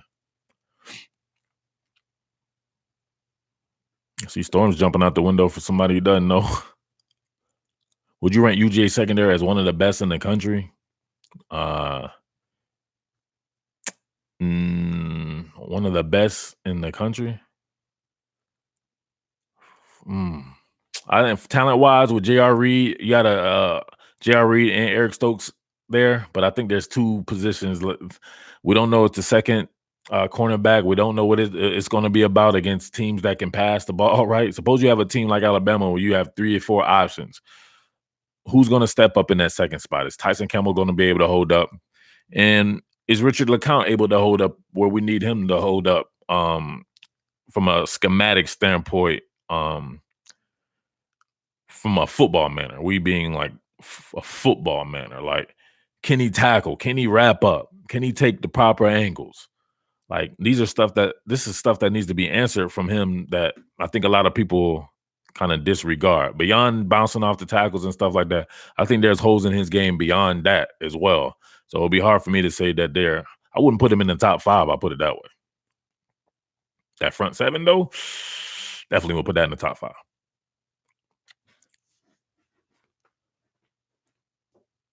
Think Hamas, Obama. Do I think Hama? Who's that? The Middle Eastern Alabama. Do you think Hamas Rundy is as weak as his been since Saban's been winning natties? Yeah, I do. I think Hamas Rundy is a little suspect. Little suspect. It was a little suspect last year too. Alabama. Hama.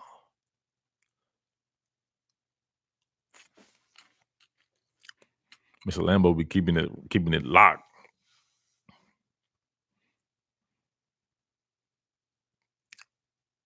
I'm a Texas fan. I think we weren't ready yet. Texas, you see the title, Texas fan backtracking. Well, hey, what were they saying in the live stream? The day before the game, they were killing LSU. Talking about, oh man, they did that to Georgia Southern and blah blah blah and this and that, and all throughout the summer when I was doing the LSU content, and all of a sudden we weren't ready. We had cataract. They was making up stuff. Blur Hamas. Hama. I love Hama. It wasn't a blowout though. Nobody said it was, man. I came away very impressed with Texas. That's why I say that people shouldn't be backtracking. They should be like, man, that was a great game and we lost to a really good team. But when you start doing the thing like, oh, we wasn't ready yet. You mean you wasn't ready yet? You talked trash for 9 months. Now you wasn't ready. You think Dylan Moses will still go pro? Man, I'd be scared to come back, man, if I was him and get re-injured. Like, what does that do for your NFL career? At the very least, you know he's going to blow up the draft. If he was able to work back this whole time that he's off right now and work and blow up the draft, I think he's put enough on film to where you could be like, all right, we know what he's about. I think we can teach him. He's going to look the part. Brad Stewart need to get off suspension. Dang, he wasn't back yet? I haven't watched. I started a little bit of the game with the Tennessee Martin John, but I didn't. Brad Stewart is not back yet. What the heck? Texas fans should have known what was going to happen with Jalen Green having to guard those receivers. They didn't say that prior. Remember, I was telling them, I was like, man, name them. I was like, name the corners, and the dude started to name the safeties and stuff. Where that dude at? Milk Carton. Not yet. Still suspended. Wonder what he did. Dang. Brad Stewart is the bomb, man. I think he's better than Steiner and all them cats. They got Sean Davis out there. He be rocking, but he may be a little bit limited. I need to see Brad Stewart, man. To me, that kind of stuff really changes the complexion of a defense. I wanted to see what that tackling is about. See if it was just a week zero thing, right? With the rhythm and timing of tackling and you thudding all summer long most of the time. You're not trying to hurt your teammates and stuff. I got to see what that's about. And remember the people was talking about, now that I look at it, remember the people talking about Grant Delpit and Caden Stearns, and people was on there talking about, oh man, Caden Stearns way better than Grant Delpit and stuff.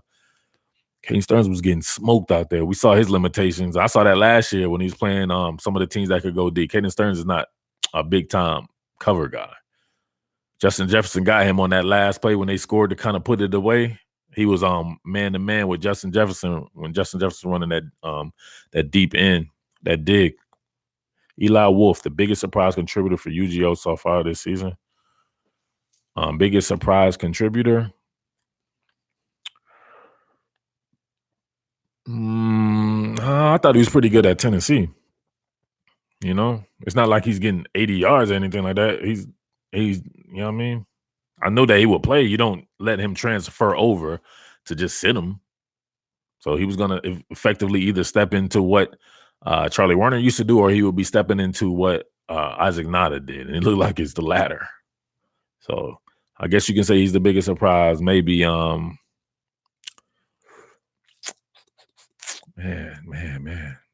I guess there's really no other surprises on Georgia. That's what makes Georgia kind of special. Wolf looks consistent so far. To us, man. They ain't playing nobody, though. You Georgia fans are the worst with that. Y'all be going ham. I wanted Georgia to get to the point to where if I'm covering Georgia, they be like, yo, Murph, take the week off, man. Go with your wife. Go to the Bahamas or something like that. We playing the University of Mice and Men or whatever like that. Now, Georgia fans be on it. They be like, let's get 12 takeaways from the game against the University of Mice and Men and how everyone look and if they're going to the Hall of Fame. Cook is the biggest surprise. That's not a bad. I like the way but they really using Cook like they used to use him. Now he's like one step up in the pecking order, so he just gets a little bit more use. What about Demetrius Robertson? I see you, Reg. Take the week off, Murph. Nah, we some hungry fans. Exactly. You know who's not hungry? The people who win championships. They don't be caring about teams against inferior. Somebody told me that Coach Smart was like, he said something about an inferior team. I was sitting back smiling. I was like, man, I know he'd be tired of fans like a mama jump and media people. He was like, really? What can we take away from a game against this weak ass competition? Fans be putting cats in the Hall of Fame. Oh, you see that catch? I'm like, man, that guy's a future organist at a church.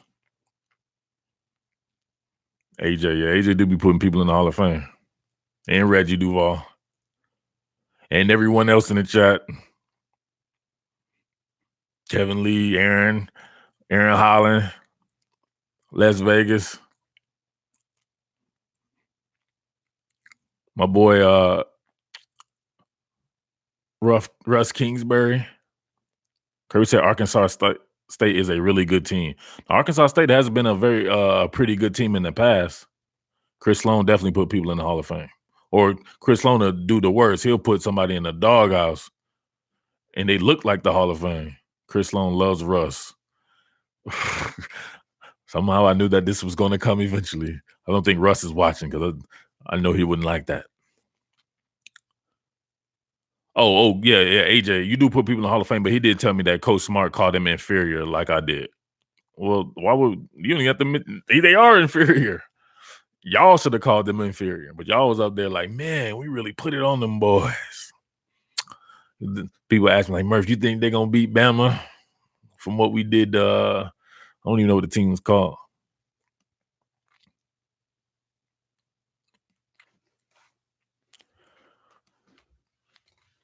Where we at? We up against it, man. We got 10 more minutes. Then your boy got to get ghost.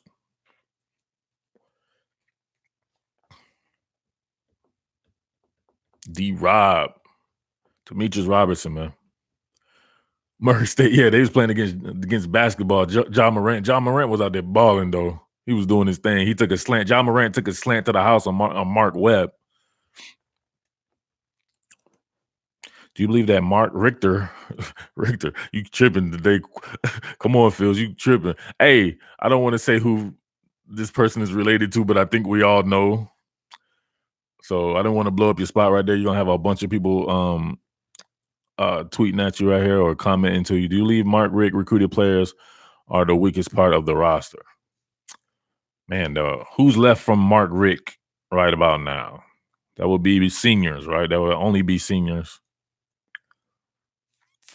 Like Charlie Werner? Nah, man. Charlie Werner's the most talented tight end on there.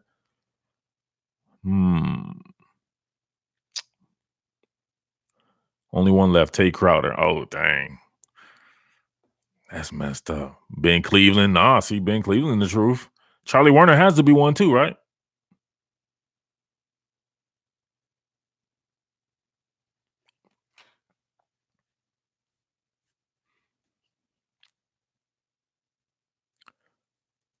Simmons and Crowder.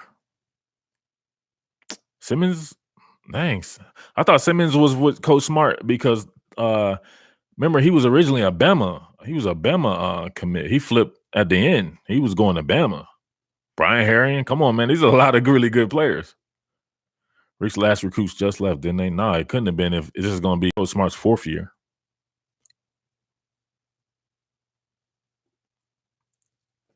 Kirby give the general more than 20 attempts against Notre Dame. If it's went to the gym, you came back, and I'm still here, baby. If it's necessary, they do stuff. Georgia is by any means necessary. They're not trying to pile up a bunch of stats. If it takes 20 attempts to do it, they'll do it.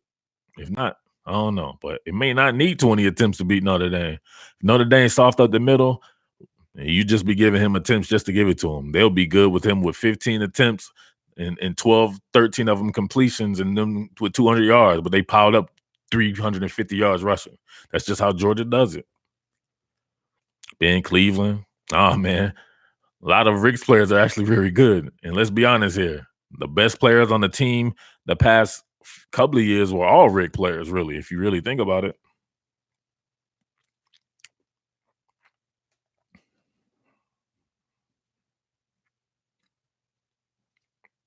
Philly Flyer. Let's go. Pickens the number one receiver by the end of the season. Man, I'm gonna say Demetrius Robertson. I'll say he be close though. No, I'm gonna say Matt Landers too. I think y'all sleeping on Matt Landers. I think they're gonna target Matt Landers more. You can't just go downfield, right? So Matt Landers is the short game. We know Fromm's gonna want to spray the ball around the yard. He ain't just want to go look deep, right? So it's gonna be the guys who can be able to work and get open real quick. So Matt Landers might be that guy, but I think Demetrius Robertson will definitely be that guy. Landers scared to get hit. Dang. Why you say that, man? You shouldn't be. I just read it, Landers. I didn't say it. Says J Lee 22. He said that. Chris Sloan said, I told you I think Landers is a good route runner and very explosive. Inconsistent hands to me, though. Yeah, he had a little drop, I think, over one of these in-breaking routes. But other than that, man, he's been pretty solid thus far in 2 games. What's your thoughts on Vaughn from Vandy? He gonna get back to last season's form? Might have came and snuck a Vandy question in here. You know, I've been going too long. Vaughn's talented, man. He showed me a lot against UGA. The deck was stacked against him, and he still was pretty effective. I think he could. Maybe just is the line the same? I couldn't tell you about Vanderbilt's line to really to give you an assessment if that's the same. But I think that the fact that they can't, the quarterback was a lot better last year, so that may impact him right there. You know, right now, if you stop him, Vandy's done. That's just it. Vaughn dragged Crowder. He dragged him real good. Hey, he put Tyson Campbell a little bit on autonomous driver too on that. I know you remember that. You don't want to mention Campbell because that's your boy. Fulton looked suspect in the Texas game. What do you think? He didn't have that good a game, but he also got injured. We saw too something with his foot or his heel or something like that. But he did look suspect if we're just being true and real about it. And I really like Fulton. Christian Fulton County Jail is what I call him, but he looked pretty bad. Holyfield got cut. Delpit got trucked. Yeah, he did get trucked by Devin Duvernay. I love those type. I told you, y'all know I love those type of receivers to where you get them the ball and they break tackles. Amon-Ra St. Brown, Amari Rogers, Golden Tate, Steve Smith Sr., all those kind of. Devin Duvernay is just like that, and he has track speed. Yeah, I think to be honest with you, I thought Delpit was on autonomous driver the rest of the game. Yeah, he was the car was driving, but he wasn't operating it behind the wheel. He was gone. His eyes, he had Tweety birds and all kinds of stuff. He was done. LSU just reloads with DBs, yeah.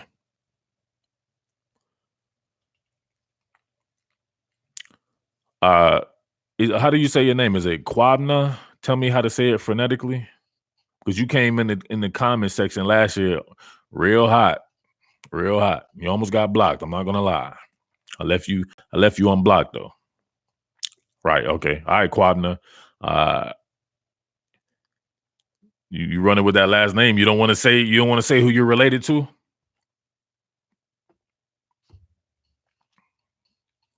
They think people can tell if they know. Surprised somebody hadn't said nothing yet. You'll be with a bunch of Georgia fans, dude. That's crazy.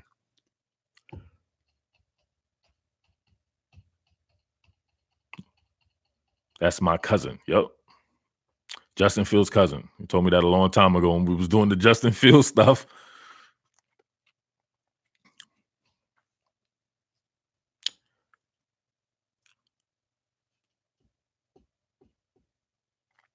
All right, where we at? Where we at? Everybody loves Antonio Brown, man. We don't even talk NFL here, but he always gets brought up. Mr. Lambo, he loved the cars, man. What about a Lotus? Nah, I'm good on the Lotus. My regular daily driver though, I'll be running with a shit. I ain't even told nobody yet. I done switched out on the Benz. I had to tell my boy Reggie Duval back in the Beamer though.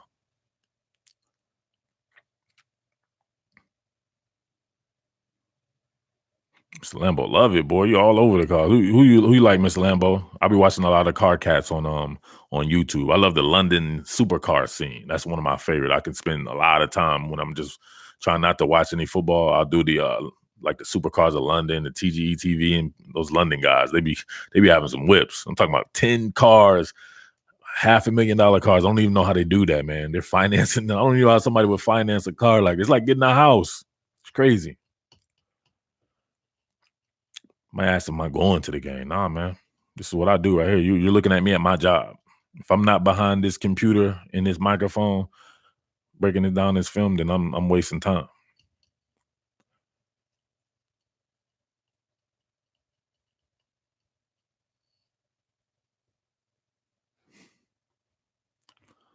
What about the Bentley Continental? Bentley. I don't know if I like a Bentley. Anthony McFarland, close to Swift. Anthony McFarland's very, very close. Not the closest. Close to Swift as far as his running style. What are we talking about? Just as far as him being good. I love Anthony McFarland. He needs more praise. I think I'll get him some praise. I'll do something on him for sure. I told y'all when I was trying to look for the next team, I was thinking about Maryland because I could feel it, and my man's accessible too. I have a couple of people ask me if I wanted to get Mike Loxley on the podcast. Damn, I should have did it. Now he's killing it. Now he's not going to be accessible anymore.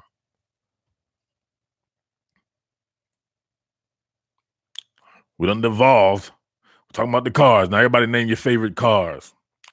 Najee or his backup. God dang. Come on, man. That's messed up. Najee or his backup. His backup has a name. His backup name is Brian Robinson. He should be the starter. Najee should be his backup. Do I bet spreads or make predictions? Nah, I don't do that. Uh-oh, dang. Dang, Reg, you can't do that to Justin Fields' cousin. Come on, Reg, that's messed up. Hey, Quabner, I got goons. They don't allow people to talk about betting around here. So when you come out of timeout, oh, she posted twice. Oh, I'm sorry. Yeah, you can't post twice without super chatting. Yeah, Reg is a goon. Has Tyler Simmons officially lost his wide receiver spot going in? Dang, why is everybody down on Tyler Simmons? Chris Long. I should have a guest on one of my streams. What you want me to do? Bring a guest to sit next to me on my stream?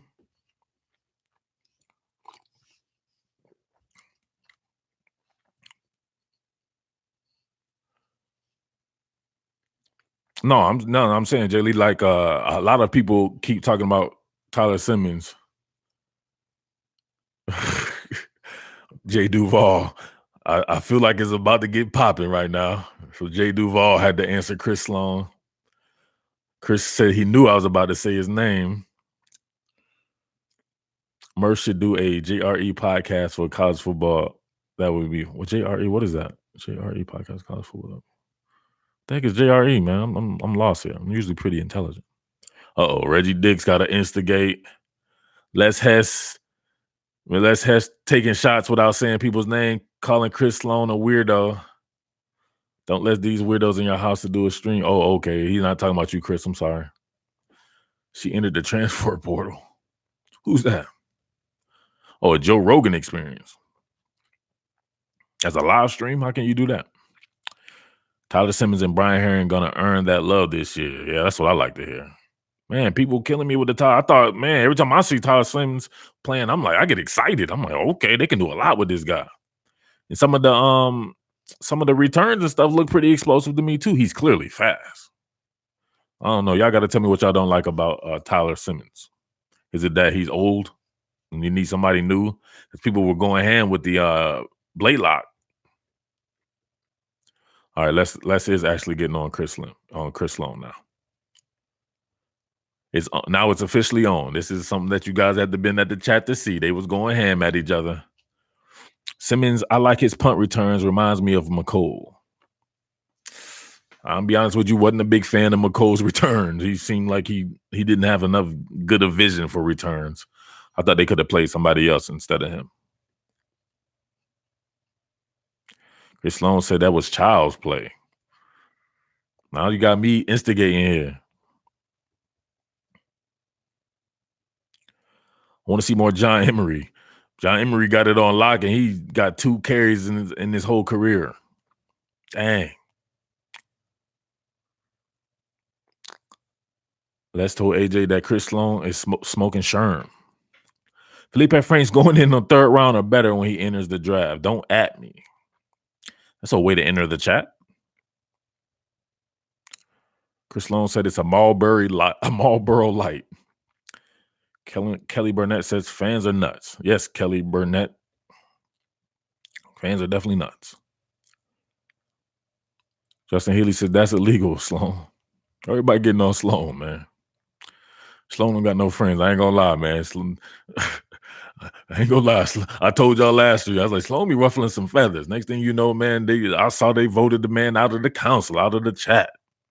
Sloan, why you don't got no friends, bro? These boys low-key love me, says Sloan. I give them someone to hate on. AJ said he knew it was a Marlboro. AJ be smoking too, I guess. Louisiana Bank says Emery can't read a blitz yet. Give him time. That's what I was telling people, man. It had to be the game plan, right? If you want to go downfield and stuff like that, you were going to need a pass blocker. The 15 carries to Clyde Edwards-Helaire, whatever he got, that was just to do it, right? The main thing that they needed from a running back at that particular point in time was pass blocking. He just said, nah, man, no smoking here. Ryan Video says Devontae Wyatt has most QB pressures in the S. Oh, I keep forgetting about Devontae Wyatt, man. When we were talking about 5 techniques, I definitely need to put him in the game for sure. Oh boy. Where Kaylee at? Kaylee, I see somebody you need to do your job on. Uh-oh. Sloan making people mad. Ross Fire said he likes Sloan. He just don't like Clemson fan number one. I think Clemson fan number one gone. After 9,000 questions, AJ had to throw his Glenwood Wyatt out there. He loves saying that. He done said it 400,000 times. And AJ want to talk about the time that he met William Poole's mother. He has only told us that 15 times. And each time he tells us, it's like we've never heard it before. Chris Sloan says, why do you think Poole looks so undriven? William Poole's is in his mid-30s now, and he's a fifth stringer at the University of Georgia when he probably could have went like to Auburn or somewhere right now and probably be starting. I feel bad for the kid. AJ said, don't start, bro. Mr. Lambo says, I don't mind any fan bases unless they are stupid arrogant. Those are pretty much most of the fan bases. Justin Hayward says, do you think Wisconsin running backs are? Nope. I can't even let you finish it. I like all them boys. Corey Clement. I like Monty Ball, but I told you before, you can't be highfalutin and change your name. Usually people are highfalutin, they change their name. This stuff bad happens. He was Monty Ball. Then he said he Monty Ball. So I can't do that. Now, what happened to your man Jared Garantano? Now he's like, I'm Jared. He had his pinky up. He's like, I'm Jared Garantano. Now look at him, right? He ain't going to the NFL. You can't be changing your name like that. Except me. I was Murph, and then they called me Murph. He just changed kind of the pronunciation of it. No, I can't even let you say Jonathan Taylor. Jonathan Taylor, the truth. Ron Daniels, the truth. Corey Clement, Melvin Gordon, all these boys. Beat you to it, Alex. Murph. I say Mark Webb is my most surprising this year. It took me an hour to answer that question. He's surprising in which manner? He's made some plays, but he looks a little bit suspect at times as well. Simmons was a slacker, but now it's time to shine if he wants an NFL paycheck. Which Simmons are we talking about? Tyler, Isaiah? Who are we talking about? Isn't Jonathan Taylor about to break Herschel Walker's records? Monty, what is he? Monty or Monte? Was an alcoholic, fell off. Sad story. Dang.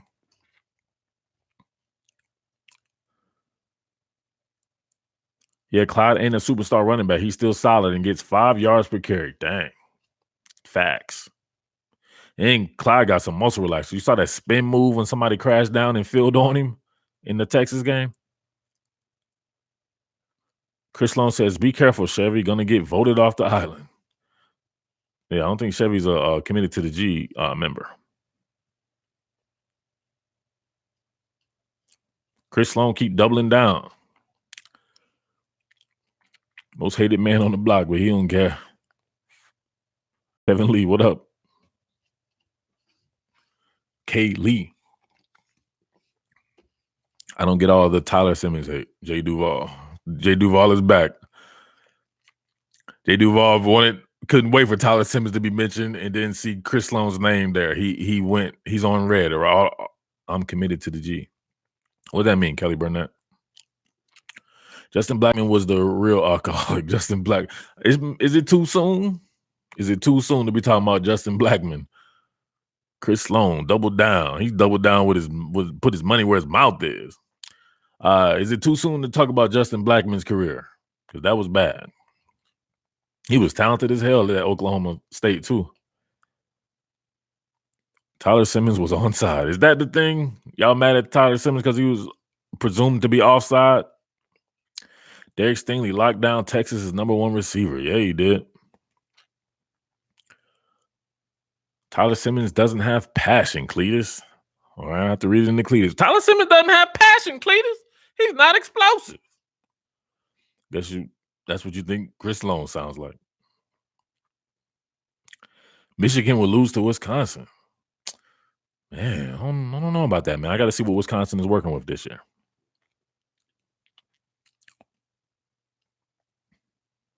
That's exactly what we think he sounds like. Come on, man. Mohammed, what's going on, man? How you doing? Northwestern upsets Ohio State. Dang. Didn't Northwestern already take a L this year?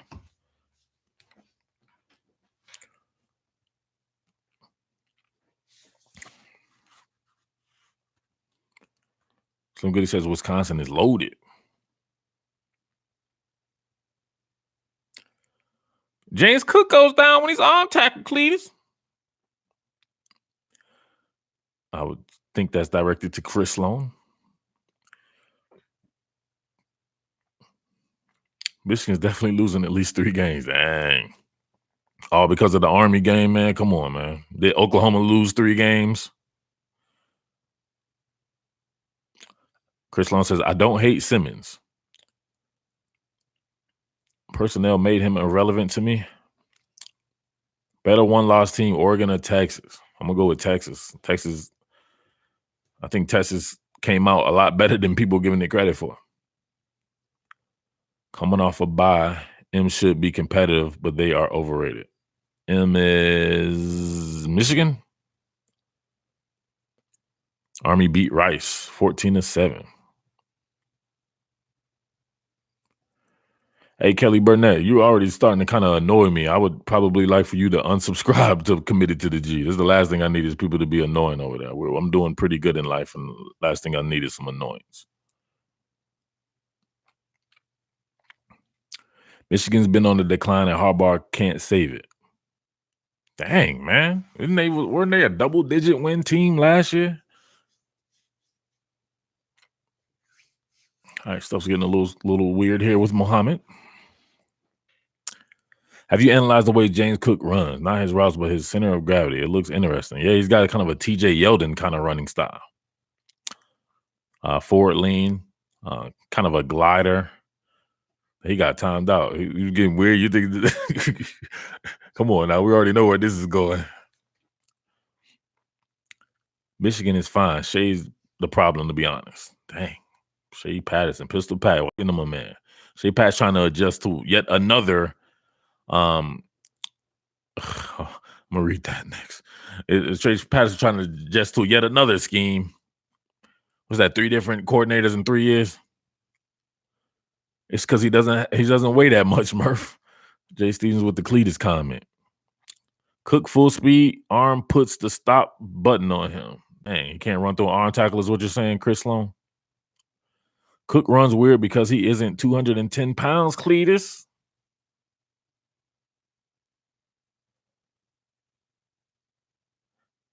Georgia boy had to remind you that he ran through an arm tackle last week, and I know he saw that on our film breakdown on Committed to the G. He just don't want to. Cuddy Burnett says, "How can I unsubscribe? Just hit the cancel payment or something like that." And after he does that, please block him. We gotta get him out of here.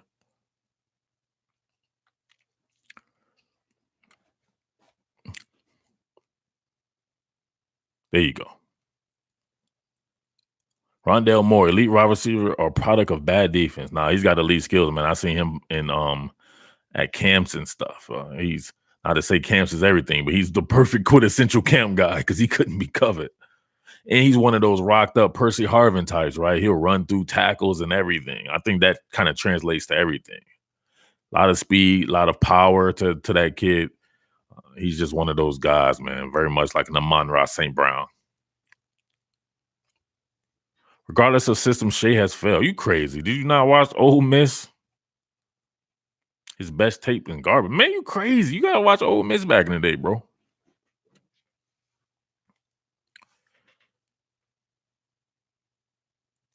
$47-43 of the Vandy game. I found it for y'all. Cook on kick return. Chris Sloan doubling down on his Cook hate.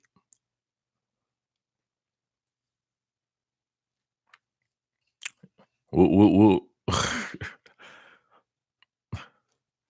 y'all wilding. Where we at? I do think Laviska Shenault's 40 time will be an issue. I don't think he's that fast. However, he reminds me kind of like a Larry Fitzgerald. How fast is Larry Fitzgerald? He probably was faster when he was coming out, but I don't think he was just a blazer. Sometimes I think people are just good football players. And I believe Laviska Shenault is just a good football player, man. So I wouldn't even be worried about his 40 time, but you know how people in the NFL do. Oh, my God. Chris Long got timed out. Come on, man. By Las Vegas. Las Vegas timing out Chris Long. this is going down on record. This is like a boxing match. It's like a 12-round boxing match. Y'all been going at it for like a week now. What do I feel about Brennan Eagles? Brennan Eagles is the truth. He's the absolute truth, man. Him next year. My boy Coach K keeps telling me next year's Texas year. He think they're gonna make the playoffs next year.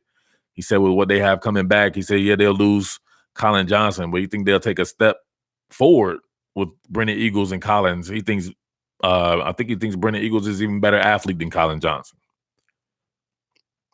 Eagles is that guy, man. I want to see what Malcolm Epps is looking like too. Is it Malcolm Epps? Is that a actor? FSU should be in 0-2. That's sad. That's sad. That's with the wrench from the top rope. Yeah, we'll see what Chris Lee, when he come back, he about to be angry to the mama jumping. Who's behind Ellinger, though? Oh, he's next year. You know what I'm saying? Next year. Ellinger's just a junior. So he said, Coach K said Texas' senior year with Ellinger. Is that other than that, they're gonna have to grab somebody next year. Rashawn Johnson, I think, was behind him, but he looks like the goods at running back. I don't want to see him play quarterback. He was coming in balling at running back. I liked him a lot. No, don't put Rashawn back at quarterback. Let him play running back. Cook should be on punt return, closest to McKenzie we had. In fact, we should have utilized a Kill Crumpton more. I kind of like Cook on I like running backs on kickoff returns. It's very similar to being because you got to find certain holes and everything like that. Kevin Lee said, "Who, Chris?" Oh, Casey Thompson. Yeah, he is behind them. I think they end up getting. They might end up getting somebody super blue chip once they see the success that Ellinger has had. But to be honest with you, they don't need it. They don't need. Coach Herman does not need blue chip quarterbacks. He needs somebody who fits his scheme.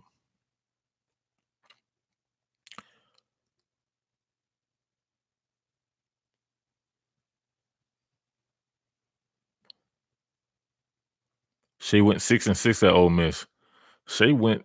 Ole Miss went 6-6. I don't do the quarterback makes the team thing. That's the dumbest thing I've ever. I just don't do that. Ole Miss can't play. They didn't have line of scrimmage players. Like the offensive line was trash dookie. They had like one good offensive lineman, and they play in a crazy ass SEC West at the time. I feel like Raekwon Davis been in college 7 years. He looked like it too. You ever seen Raekwon Davis with his helmet on? Dude's easily 33 years old.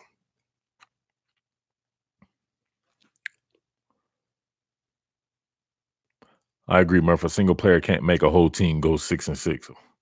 If you're a real football cat, you play football. One player is not. You can't blame anything on one player. One player doesn't make a record. I can see Texas winning the Big 12 next year, but I don't think Oklahoma's going away anytime soon. Recruiting the best they have since the Switzer era. Lee Murray says, I'm making excuses for Patterson. I'll be honest with you, I don't give a flip about Patterson. You don't want to keep talking to me about him. I don't care, bro. Murph, why do you think merging Big East teams with ACC teams, it's getting late, Big East teams with ACC teams led to weakness in the whole conference? Miami, FSU, Virginia Tech. Virginia Tech was owning the ACC when they first joined, and Miami hadn't been good since. That's a good question, man. That is a very good question. How are those teams recruited since they've been in the ACC?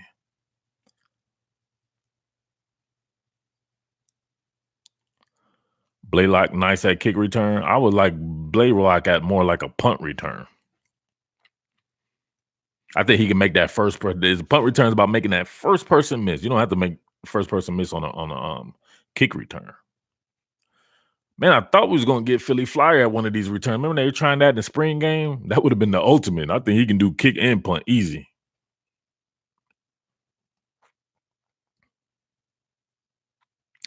Texas and Oklahoma is a closer matchup than everyone thinks. I don't think. Why wouldn't they say it would be a close matchup? I don't understand this. Coming into the year, coming off of that Georgia win and everything like that, I thought people were super high on Texas.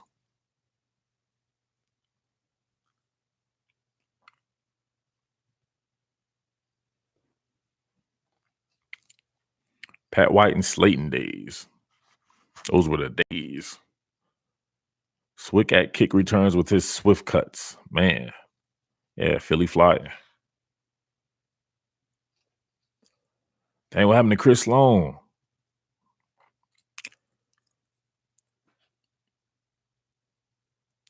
There's a lot of hating on FSU. Go knows a championship just 6 years ago. Oh, Chris Sloan back like crack, baby. There's a lot of hating on FSU. Go knows. Man, I don't know if it's hating. Like if you're not doing well, isn't it just proper critique? Hating would be when you're doing good and they still be like, all right, now it's getting all right. Now everybody done reached into their petty bag. How Chris Sloan get times out again? What do you say? That's bad. R.I.P. Chris. Dang. All right, bro. I'm gonna let it go. Chris Sloan about to come back. Chris Sloan can't help himself. He gonna come back and get permanently deleted or something. Yo, wow, the Wrench Gang out here henchmen and why y'all do Chris Sloan like that, man? He's hey, Chris Sloan ain't got nothing to do with this, bro. Sanders is a monster. Looked like a college dude in high school. Sanders. Man, y'all need to be putting names on. All kinds of people be popping up in my head. Which Sanders? Trey? Bro putting hearts by my name. He lost a seat at the table. And he got timed out before he put a heart by your name. I'm not gonna lie, we had to stop Russ from committing the crime or something. I thought Russ was gonna try to find Chris Sloan. Think Kobe Dean will end up higher in the rotation than Crowder come SEC championship time? Yeah, I actually do. Crowder's got a lot to work on, man. He's got to finish plays. He's a great athlete, but man, football is about getting that player on the ground, and he's been very rubber band manish out there. Thad Moss is a great blocker on film. We might not see much of Stephon Sullivan all year. And he making them crazy catches too. Thad Moss is good for like one nice catch a game. I like Thad Moss. Might ask me have I talked about North Carolina yet. Ain't really nothing to talk about, B. I don't really follow North Carolina like that yet. So I'm gonna have to get on the game. Get on the South Carolina game. I had to get on both of them games now. There's actually beating two pretty notable teams there. How many games you watch on the weekend? Well, obviously the games of the teams that I cover. And then throughout the week, man, I'll be having to try to wake up and watch some games, and it's a lot, man. Can't really put a number on it. And then I have to try to watch some stuff just to watch it. Some of the stuff that I just want to watch, like the NFL. Crowder turns into a running back when it's time to tackle. He avoids the player. Dang. AJ out here with the jib jabs. UNC might be the ACC champs. Dang. Off 2 games of 2 teams that we don't know, they both could be 2-2-win teams. Dale Ross says the Slim Reaper is the real deal. Well, according to FSU fans, whatever their QB's name is the Slim Reaper, even though I ain't never even heard of the dude about a month or two ago. And then Trevor Lawrence I heard about, and he was like 13 years old. But he ain't the Slim Reaper. He been putting dudes to sleep for a long time, killing them out there. I still love that nickname they gave old boy, though. They called him, what did they call him? Minute No. Come on. And your man's like the Thin Reaper, like being slim or something. Like Trevor Lawrence got some meat on. You knew Trevor Lawrence was going to end up getting bigger, like he has. You see, he looks very solid out there, very John Elway-ish. Now, your man, Minute No still looks skinny. Thoughts on how Georgia has been utilizing James Cook and jet sweeps. Man, for the 4,000th time, I thought I got on that a lot. Got a video on it. You got to join patreon.com/committed to the G, man. I love James Cook on the jet sweeps and the orbit motion passes and some of the quick hitting stuff. Good job. Good job, AJ. Did you have that memorized or you had to copy and paste? I think you copy and paste it, man. But yeah. Any edge bending runs with that dude, I absolutely love, right? Mr. Inside Out, Alvin Kamara Jr. Things I never heard that before. You know what I'm saying? If you Ian up there, it's copy and paste. Ian up there saying like he ain't never heard the first time he thought of something. He's like an Alvin Kamara. I would like to see you do a muscle relaxer of the week on your channel. I thought I already did that. I didn't really call it the muscle relaxer of the week. I don't know. Can I just do one video on a muscle relaxer? That'd be crazy. Who got the best muscle relaxer last week though was man, Swift gave it to some people. I had to give it to John Emery though. That was a nasty muscle relaxer. That was a setup muscle relaxer. Do you think Michigan should utilize Christian Turner more? Yes. I think Christian Turner should be used a lot more. I don't think 30-something carries, that was crazy to me, man. He could have divvied them out, gave him 20-something carries, and then gave Turner a little bit more. Turner has some stuff Turner has some juice to him. Turner's very much like a DeAndre Swift. Like he has that same kind of setup, his body type and everything. He can muscle relax you too. I really do like Christian Turner. Man, Pap said the word that we don't say on this channel. Highlights. We don't do highlights here, baby. We watch football. Yeah, Turner is real twitchy.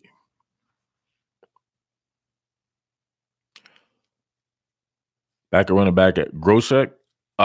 He had a muscle relaxer this week. I like that dude. He's number 37, I think. Didn't he? He had got hurt in the spring game a couple of years ago, didn't he? See, I was trying to get my guy Still Chambers to go to Wisconsin. He was close too. Like that came auto. He didn't know nothing about Wisconsin. I got him down there, him and his family, and they were talking to Coach Settle. Coach Settle did a great job recruiting Still, man. And to be honest with you, I thought that should have been the pick, Wisconsin or Notre Dame. And it looks like he may have started at Notre Dame. And Notre Dame don't have no running backs, man. But hey, he chose Ohio State. So we'll see, but Still got his first carries in the last game too. I know y'all saw that. Still ran somebody over, put him in a coma.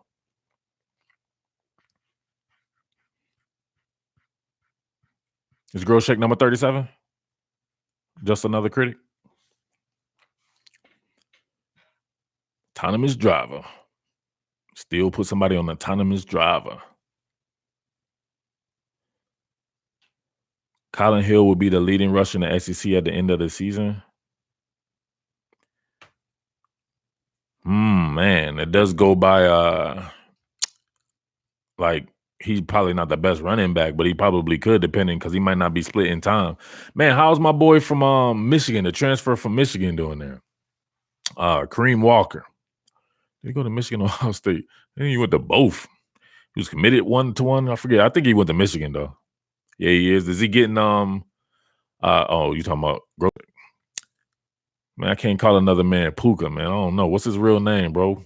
We can't be doing that, man. It's one of them things you can't be calling. It's too close to Pookie and stuff like that. Running back at Kansas, Mr. Muscle Relaxer. Nah, Mr. Muscle Relaxer is DeAndre Swift, Philly Flyer. Michigan, yeah. I can't check him out just because his name Puka. I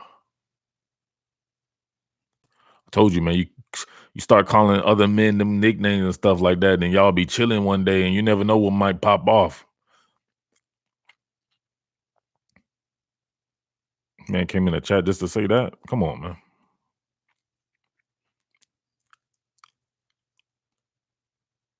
Swift change of direction is stupid. You must have forgot about Reggie Bush. Yeah, Reggie Bush's muscle relaxer was the truth.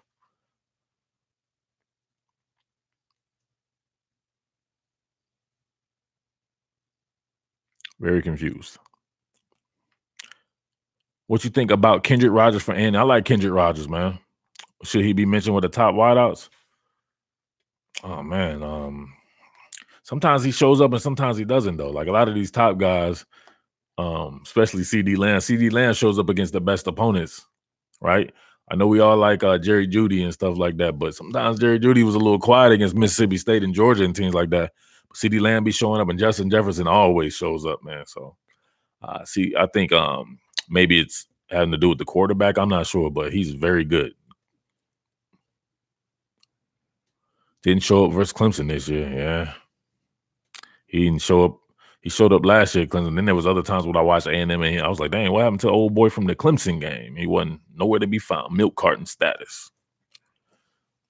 He showed out in that LSU game that went to 37 overtimes. Yeah, everybody showed up in that game because everybody got a rep. Everybody got multiple reps. Oklahoma's third string running back was the number one JUCO back. 5'11", 2. Yeah, well, Ramondre Stevenson. Is he Stevenson or Stevens?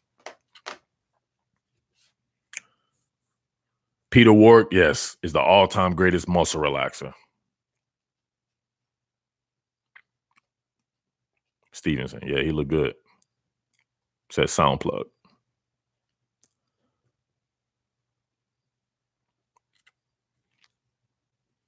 All right, man, y'all tripping, man. Y'all got me out here all down bad later, man. It's time. Yeah, Barry Sanders. Yeah, but I still like Peter Warrick, man. Barry Sanders is hard to argue against, though. But Peter Warrick was doing some. He was doing people dirty, man. Go back and watch some FSU games. Don't watch the highlights, the games. Some of the stuff that didn't make the highlights. He was just muscle relaxing. I remember he came to Georgia Tech when I was a little kid. There was this kid that was there. I think he was on Peter Warrick's team in Bradenton, Florida, and he was a cornerback, or I think he was a cornerback for Georgia Tech. Oh, he did him dirty, man. He muscle relax your back muscles and all kinds, just make you sleep real good. CJ Spiller had a nasty. All right, before I leave, throw out your best muscle relaxing people. CJ Spiller had a cold muscle relaxer.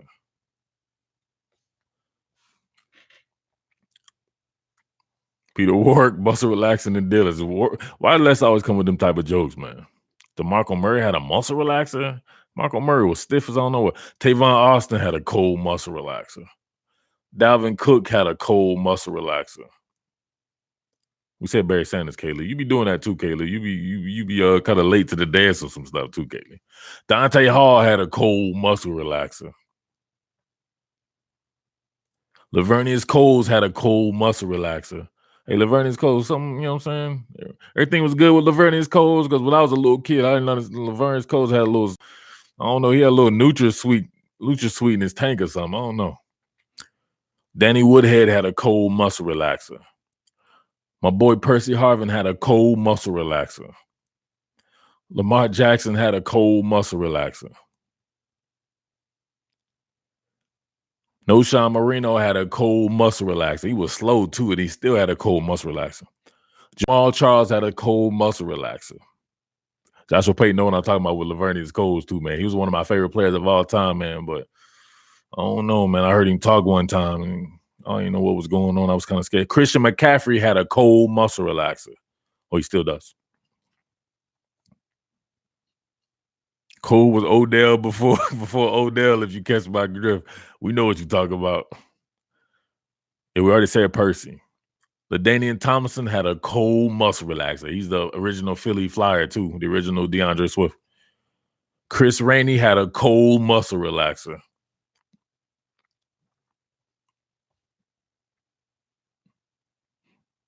That's it.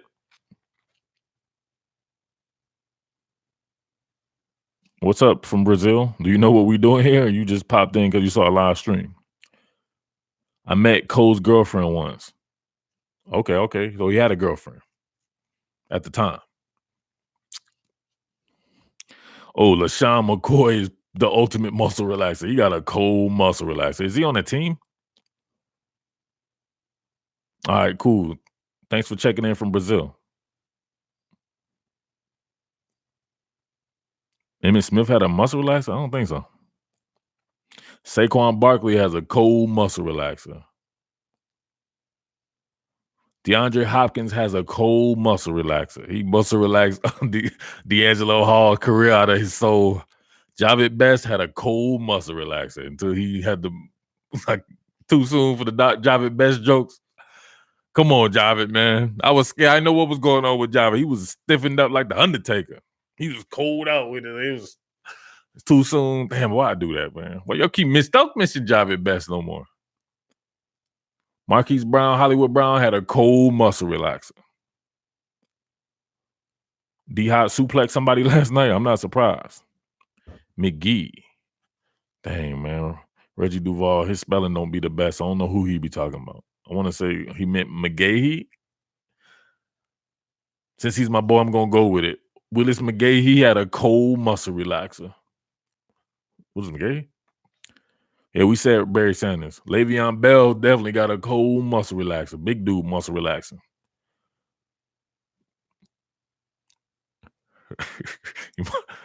Bruce Leroy tripping when I said he muscle relaxed his career out of it. So he did, man. You never seen D'Angelo Hall after that Hard Knocks episode. Fred Taylor had a cold muscle relaxer. He was one of the big dudes who could muscle relax you back in the day, and he could run you over, and he had speed. He's super underrated. Yeah, we say Reggie Bush. Devin Hester had a cold muscle relaxer. Joe Washington, who that? Clinton Portis had a cold muscle relaxer. Ted Ginn Jr., he was a straight line guy though. Jay Duvall, he was muscle relaxing cats. I always remember him, like if you made him go side to lateral or something like that, he couldn't really compete. He was just a straight speed dude. Chris Sloan back. Thanks for another great stream. Hating on the kid. Why y'all hating on the kid, man? Tariq Cohen had a cold muscle relaxer. It still does. Kevin Falk from LSU had a cold muscle relaxer. Terrell Pryor was muscle relaxing people. He's another straight line speed guy. Come on, Russ. Joe McKnight. There you go. Joe McKnight had a cold muscle relaxer. David Palmer had a cold muscle relaxer from Alabama, right? Deshaun Jackson. Man, I don't think of Deshaun Jackson as a muscle relaxer, though. He was more of a start and stop straight speed. Trenton Holiday had a cold muscle relaxer. I don't know. He's kind of a straight line speed guy, too. I think y'all just naming people who fast. I'm talking about agility, guys who can shake you out of your shoe. Caleb King had a cold muscle relaxer. I think you want to just let's be naming people just to try to get jokes off on them, though. His punt return days. Tariq Cohen or who we talking about? Oh, D-Jax. He would just, I don't know. Even on his punt returns, it was kind of weaving. Glenn Coffey from Alabama had a cold muscle relaxer. Jerry Jeudy is the ultimate muscle relaxer right now. He got a cold muscle relaxer. Marshall Faulk. Yeah, I'll give it to Marshall Faulk. He's another OG. Swift is a Marshall Faulk / LaDainian Tomlinson clone. Steve Slayton. Steve Slayton seems more of a kind of a slasher to me. I didn't really remember Joe Mixon had a cold muscle relaxer, and that's my favorite running back. Ward Dunn had a cold muscle relaxer.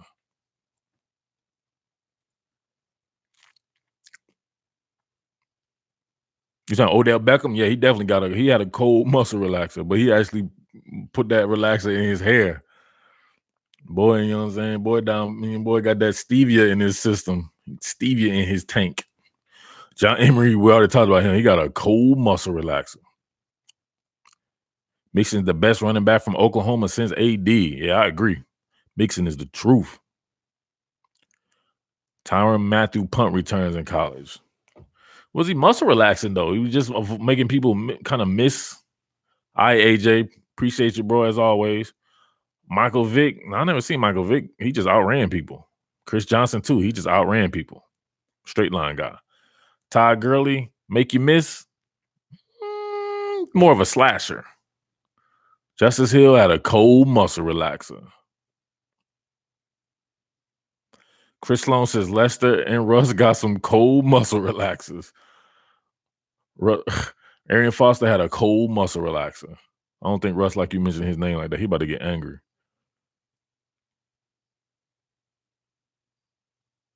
Adrian Peterson with a muscle relaxer? Heck no. He was reckless abandon. Cadillac Williams had no muscle relaxer, man. That's one of my favorite backs of all time. He was a slasher. Yep, AP run you over. Cadillac run you over too. Rashard Penny, muscle relaxer? I have to get on. I have to see what's going on. Jamar Chase plays like Larry Fitzgerald. Could it be he has the number 1 jersey like Larry had at Pittsburgh? I don't know if I see that in him. Was it the jumping over the guy, the 50-50 ball? Billy White Shoes Johnson had a cold muscle relaxer. Lindell White was muscle relaxing people? Russell said, pause.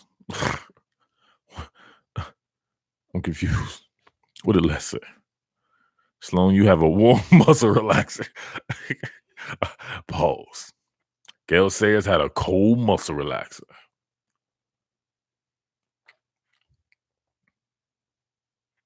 Rashard Mendenhall could make people miss? Are y'all just naming people now? Rashard Mendenhall is like 280 pounds. He wasn't making nobody miss. He just straight line speed.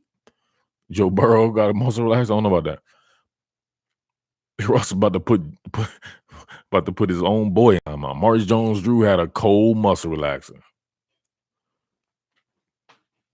Kyler Murray had a cold muscle relaxer. He was scared and skittish though. He was gonna get down on the ground like the cops told him to.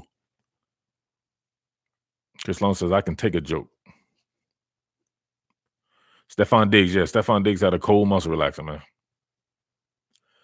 Deion Sanders, he wasn't really juking. I don't think he had to juke. I think he would be be honest with you, he probably would be annoyed that you say he had to juke somebody. Johnny Manziel had a cold muscle relaxer. Not really. Johnny Manziel literally was like weaving. He run this way, then run this way. Joe got one versus Georgia and Mississippi State. Joe, who? No, I can't keep up. Oh, Joe Burrow. He made somebody. He put that thing on him. Pete Carroll definitely had a cold muscle relaxer. Sony Michel had a cold muscle relaxer. Burrow shook that dude from Georgia. All right, I give you Joe Burrow. Joe Burrow got a cold muscle relaxer. Joe Burrow looking for the plug on his muscle relaxer, says Russell Clark. Yeah, he on a different style of muscle relaxer. Old school Earl Campbell. See Joshua Pate, you just naming people now. You know Earl Campbell ass ain't never juked nobody out. He would put you in a coma.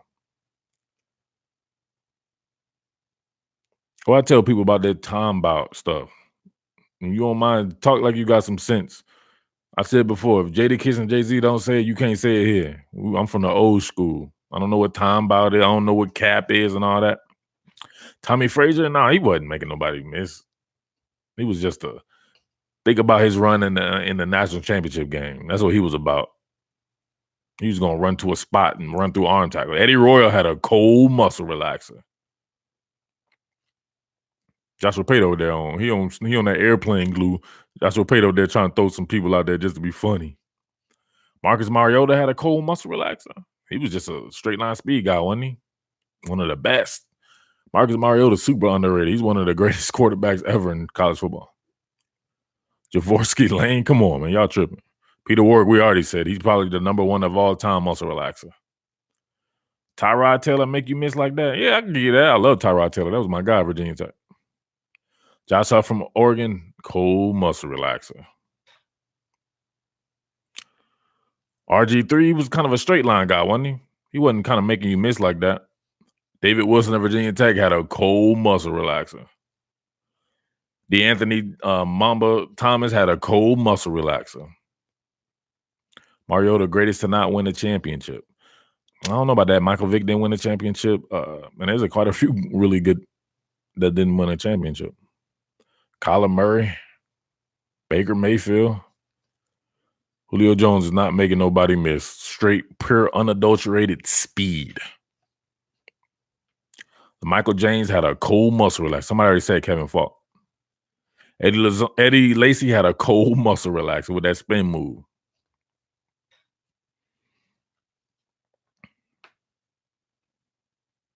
Colt McCoy didn't win one. Yep, he's up there. Jake Plummer. Yeah, Julio is a stiff armor. That's his thing. The Honey Badger had a cold muscle relaxer.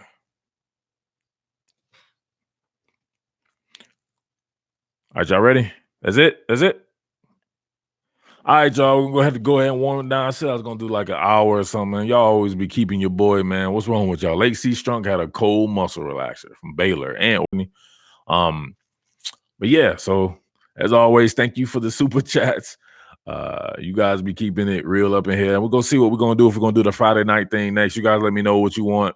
Let me know if y'all I got to come back when you guys get paid, man, because if you're not super chatting, man, you know what I'm saying? It don't make sense to you. But don't make dollars. It don't make sense, man. We got to get this bad boy rolling so we can do more and more. I can't come back and present this to my wife and I'm like, baby, I just spent 18 hours talking to these weird men on the internet who want to talk about 2028 recruiting and stuff like that. And I come back with $3. You know what I'm saying? Like, she's going to be like, you know what I'm saying? That's enough of the super chat stuff. You know what I mean? You're going to have to do something else. So if I want to talk to the people, y'all guys got to make it worth my while and make it worth my wife while. You know what I'm saying? hard to please right there. All right. All right. All right, y'all. So thank you, Lake Richard. Ike Hilliard, he had a cold muscle relaxer, just another critic. Everybody out there, thanks to all my boys that are committed to the G with the henchman gangs. Shout outs to K Lee, Las Vegas, Russell, AJ, Reggie Duval. Anybody else I've met. Shout outs to Chris Sloan. Chris Sloan making everybody angry. Chris Sloan with the timing out the super chatting guy. Ain't that? Yeah, that is true. Y'all timing out the super chat guy. But yeah, with that being said, man, y'all already know what the deal is. Let's finish it off right here. What more can I say? I need 15 of them. Travis Minor had a cold muscle relaxer. Dang, Russell Clark. Russell Clark finished it with a super chat. That's dope. But you supposed to say top billing though, so I think you messed it up, Russ. 1, 2, 3, 4, 5, 6. Only one person did it right though. That's Brandon Reeder with the apostrophe. 7, 8, 9, 10, 11. Come on, baby. Let's go. I need 4 more. Russell don't count though, right? He didn't say top billing. There we go. Good job, Russ. There we go. Jay Lee, just another critic. Chris Sloan, he only did that because Russ did it. Russ gonna say that he did more than you though, Chris Sloan. So I hate to break it to you. Russ gonna think he won this exchange. Chris Sloan and Russ hate each other. All right, that's 15. All right, y'all. Y'all crazy, man. All right, y'all. Thank you. See you next time, probably Friday. Whoa, hold on. Whoa. I'm confused here. My man shot a manly super chat at the end for no reason. What's going on, Phil J? You was here the whole time? Chris Sloan said he don't hate Russ. But Russ do hate him. Russ can't talk to people who don't have dishwashers. Russ is bougie. Russ I'm bringing them dishes by your house too. Yo, Phil J, what up, man? You got a super chat? You super chatted more than everybody. You super chatted just about more than everybody combined. What's going on, baby? What you got? You got a question? I don't know what Russ talking about. $35 for me to do it, the dishwasher thing? Dang, it's getting expensive, Russ Kingsbury. Come on, Phil J, say something, baby. I'm about to close the little latch on here and get out of here. Thank you for your super chat, Phil J. His water bill going crazy. People's water bills don't go crazy when they hand wash the dishes, Russ. Oh, he threw the heart with Russ's name again. I think Russ about to get out. If Russ' truck is fixed, I think Chris Sloan's in trouble.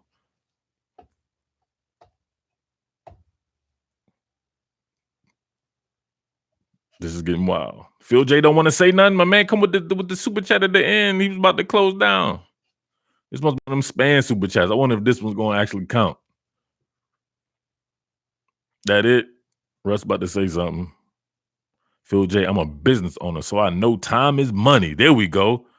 And they timed him out. They timed out Chris Long. I appreciate it, Phil J. You're a business owner. I'm a business owner. Time is money, man. You see, I put in, God dang. Yeah, I'm in trouble. It's almost 4 hours of chatting with some 2028 recruiting people. Come on, man. All right, y'all. Thank you. Peace out. See ya. Thanks, Phil J.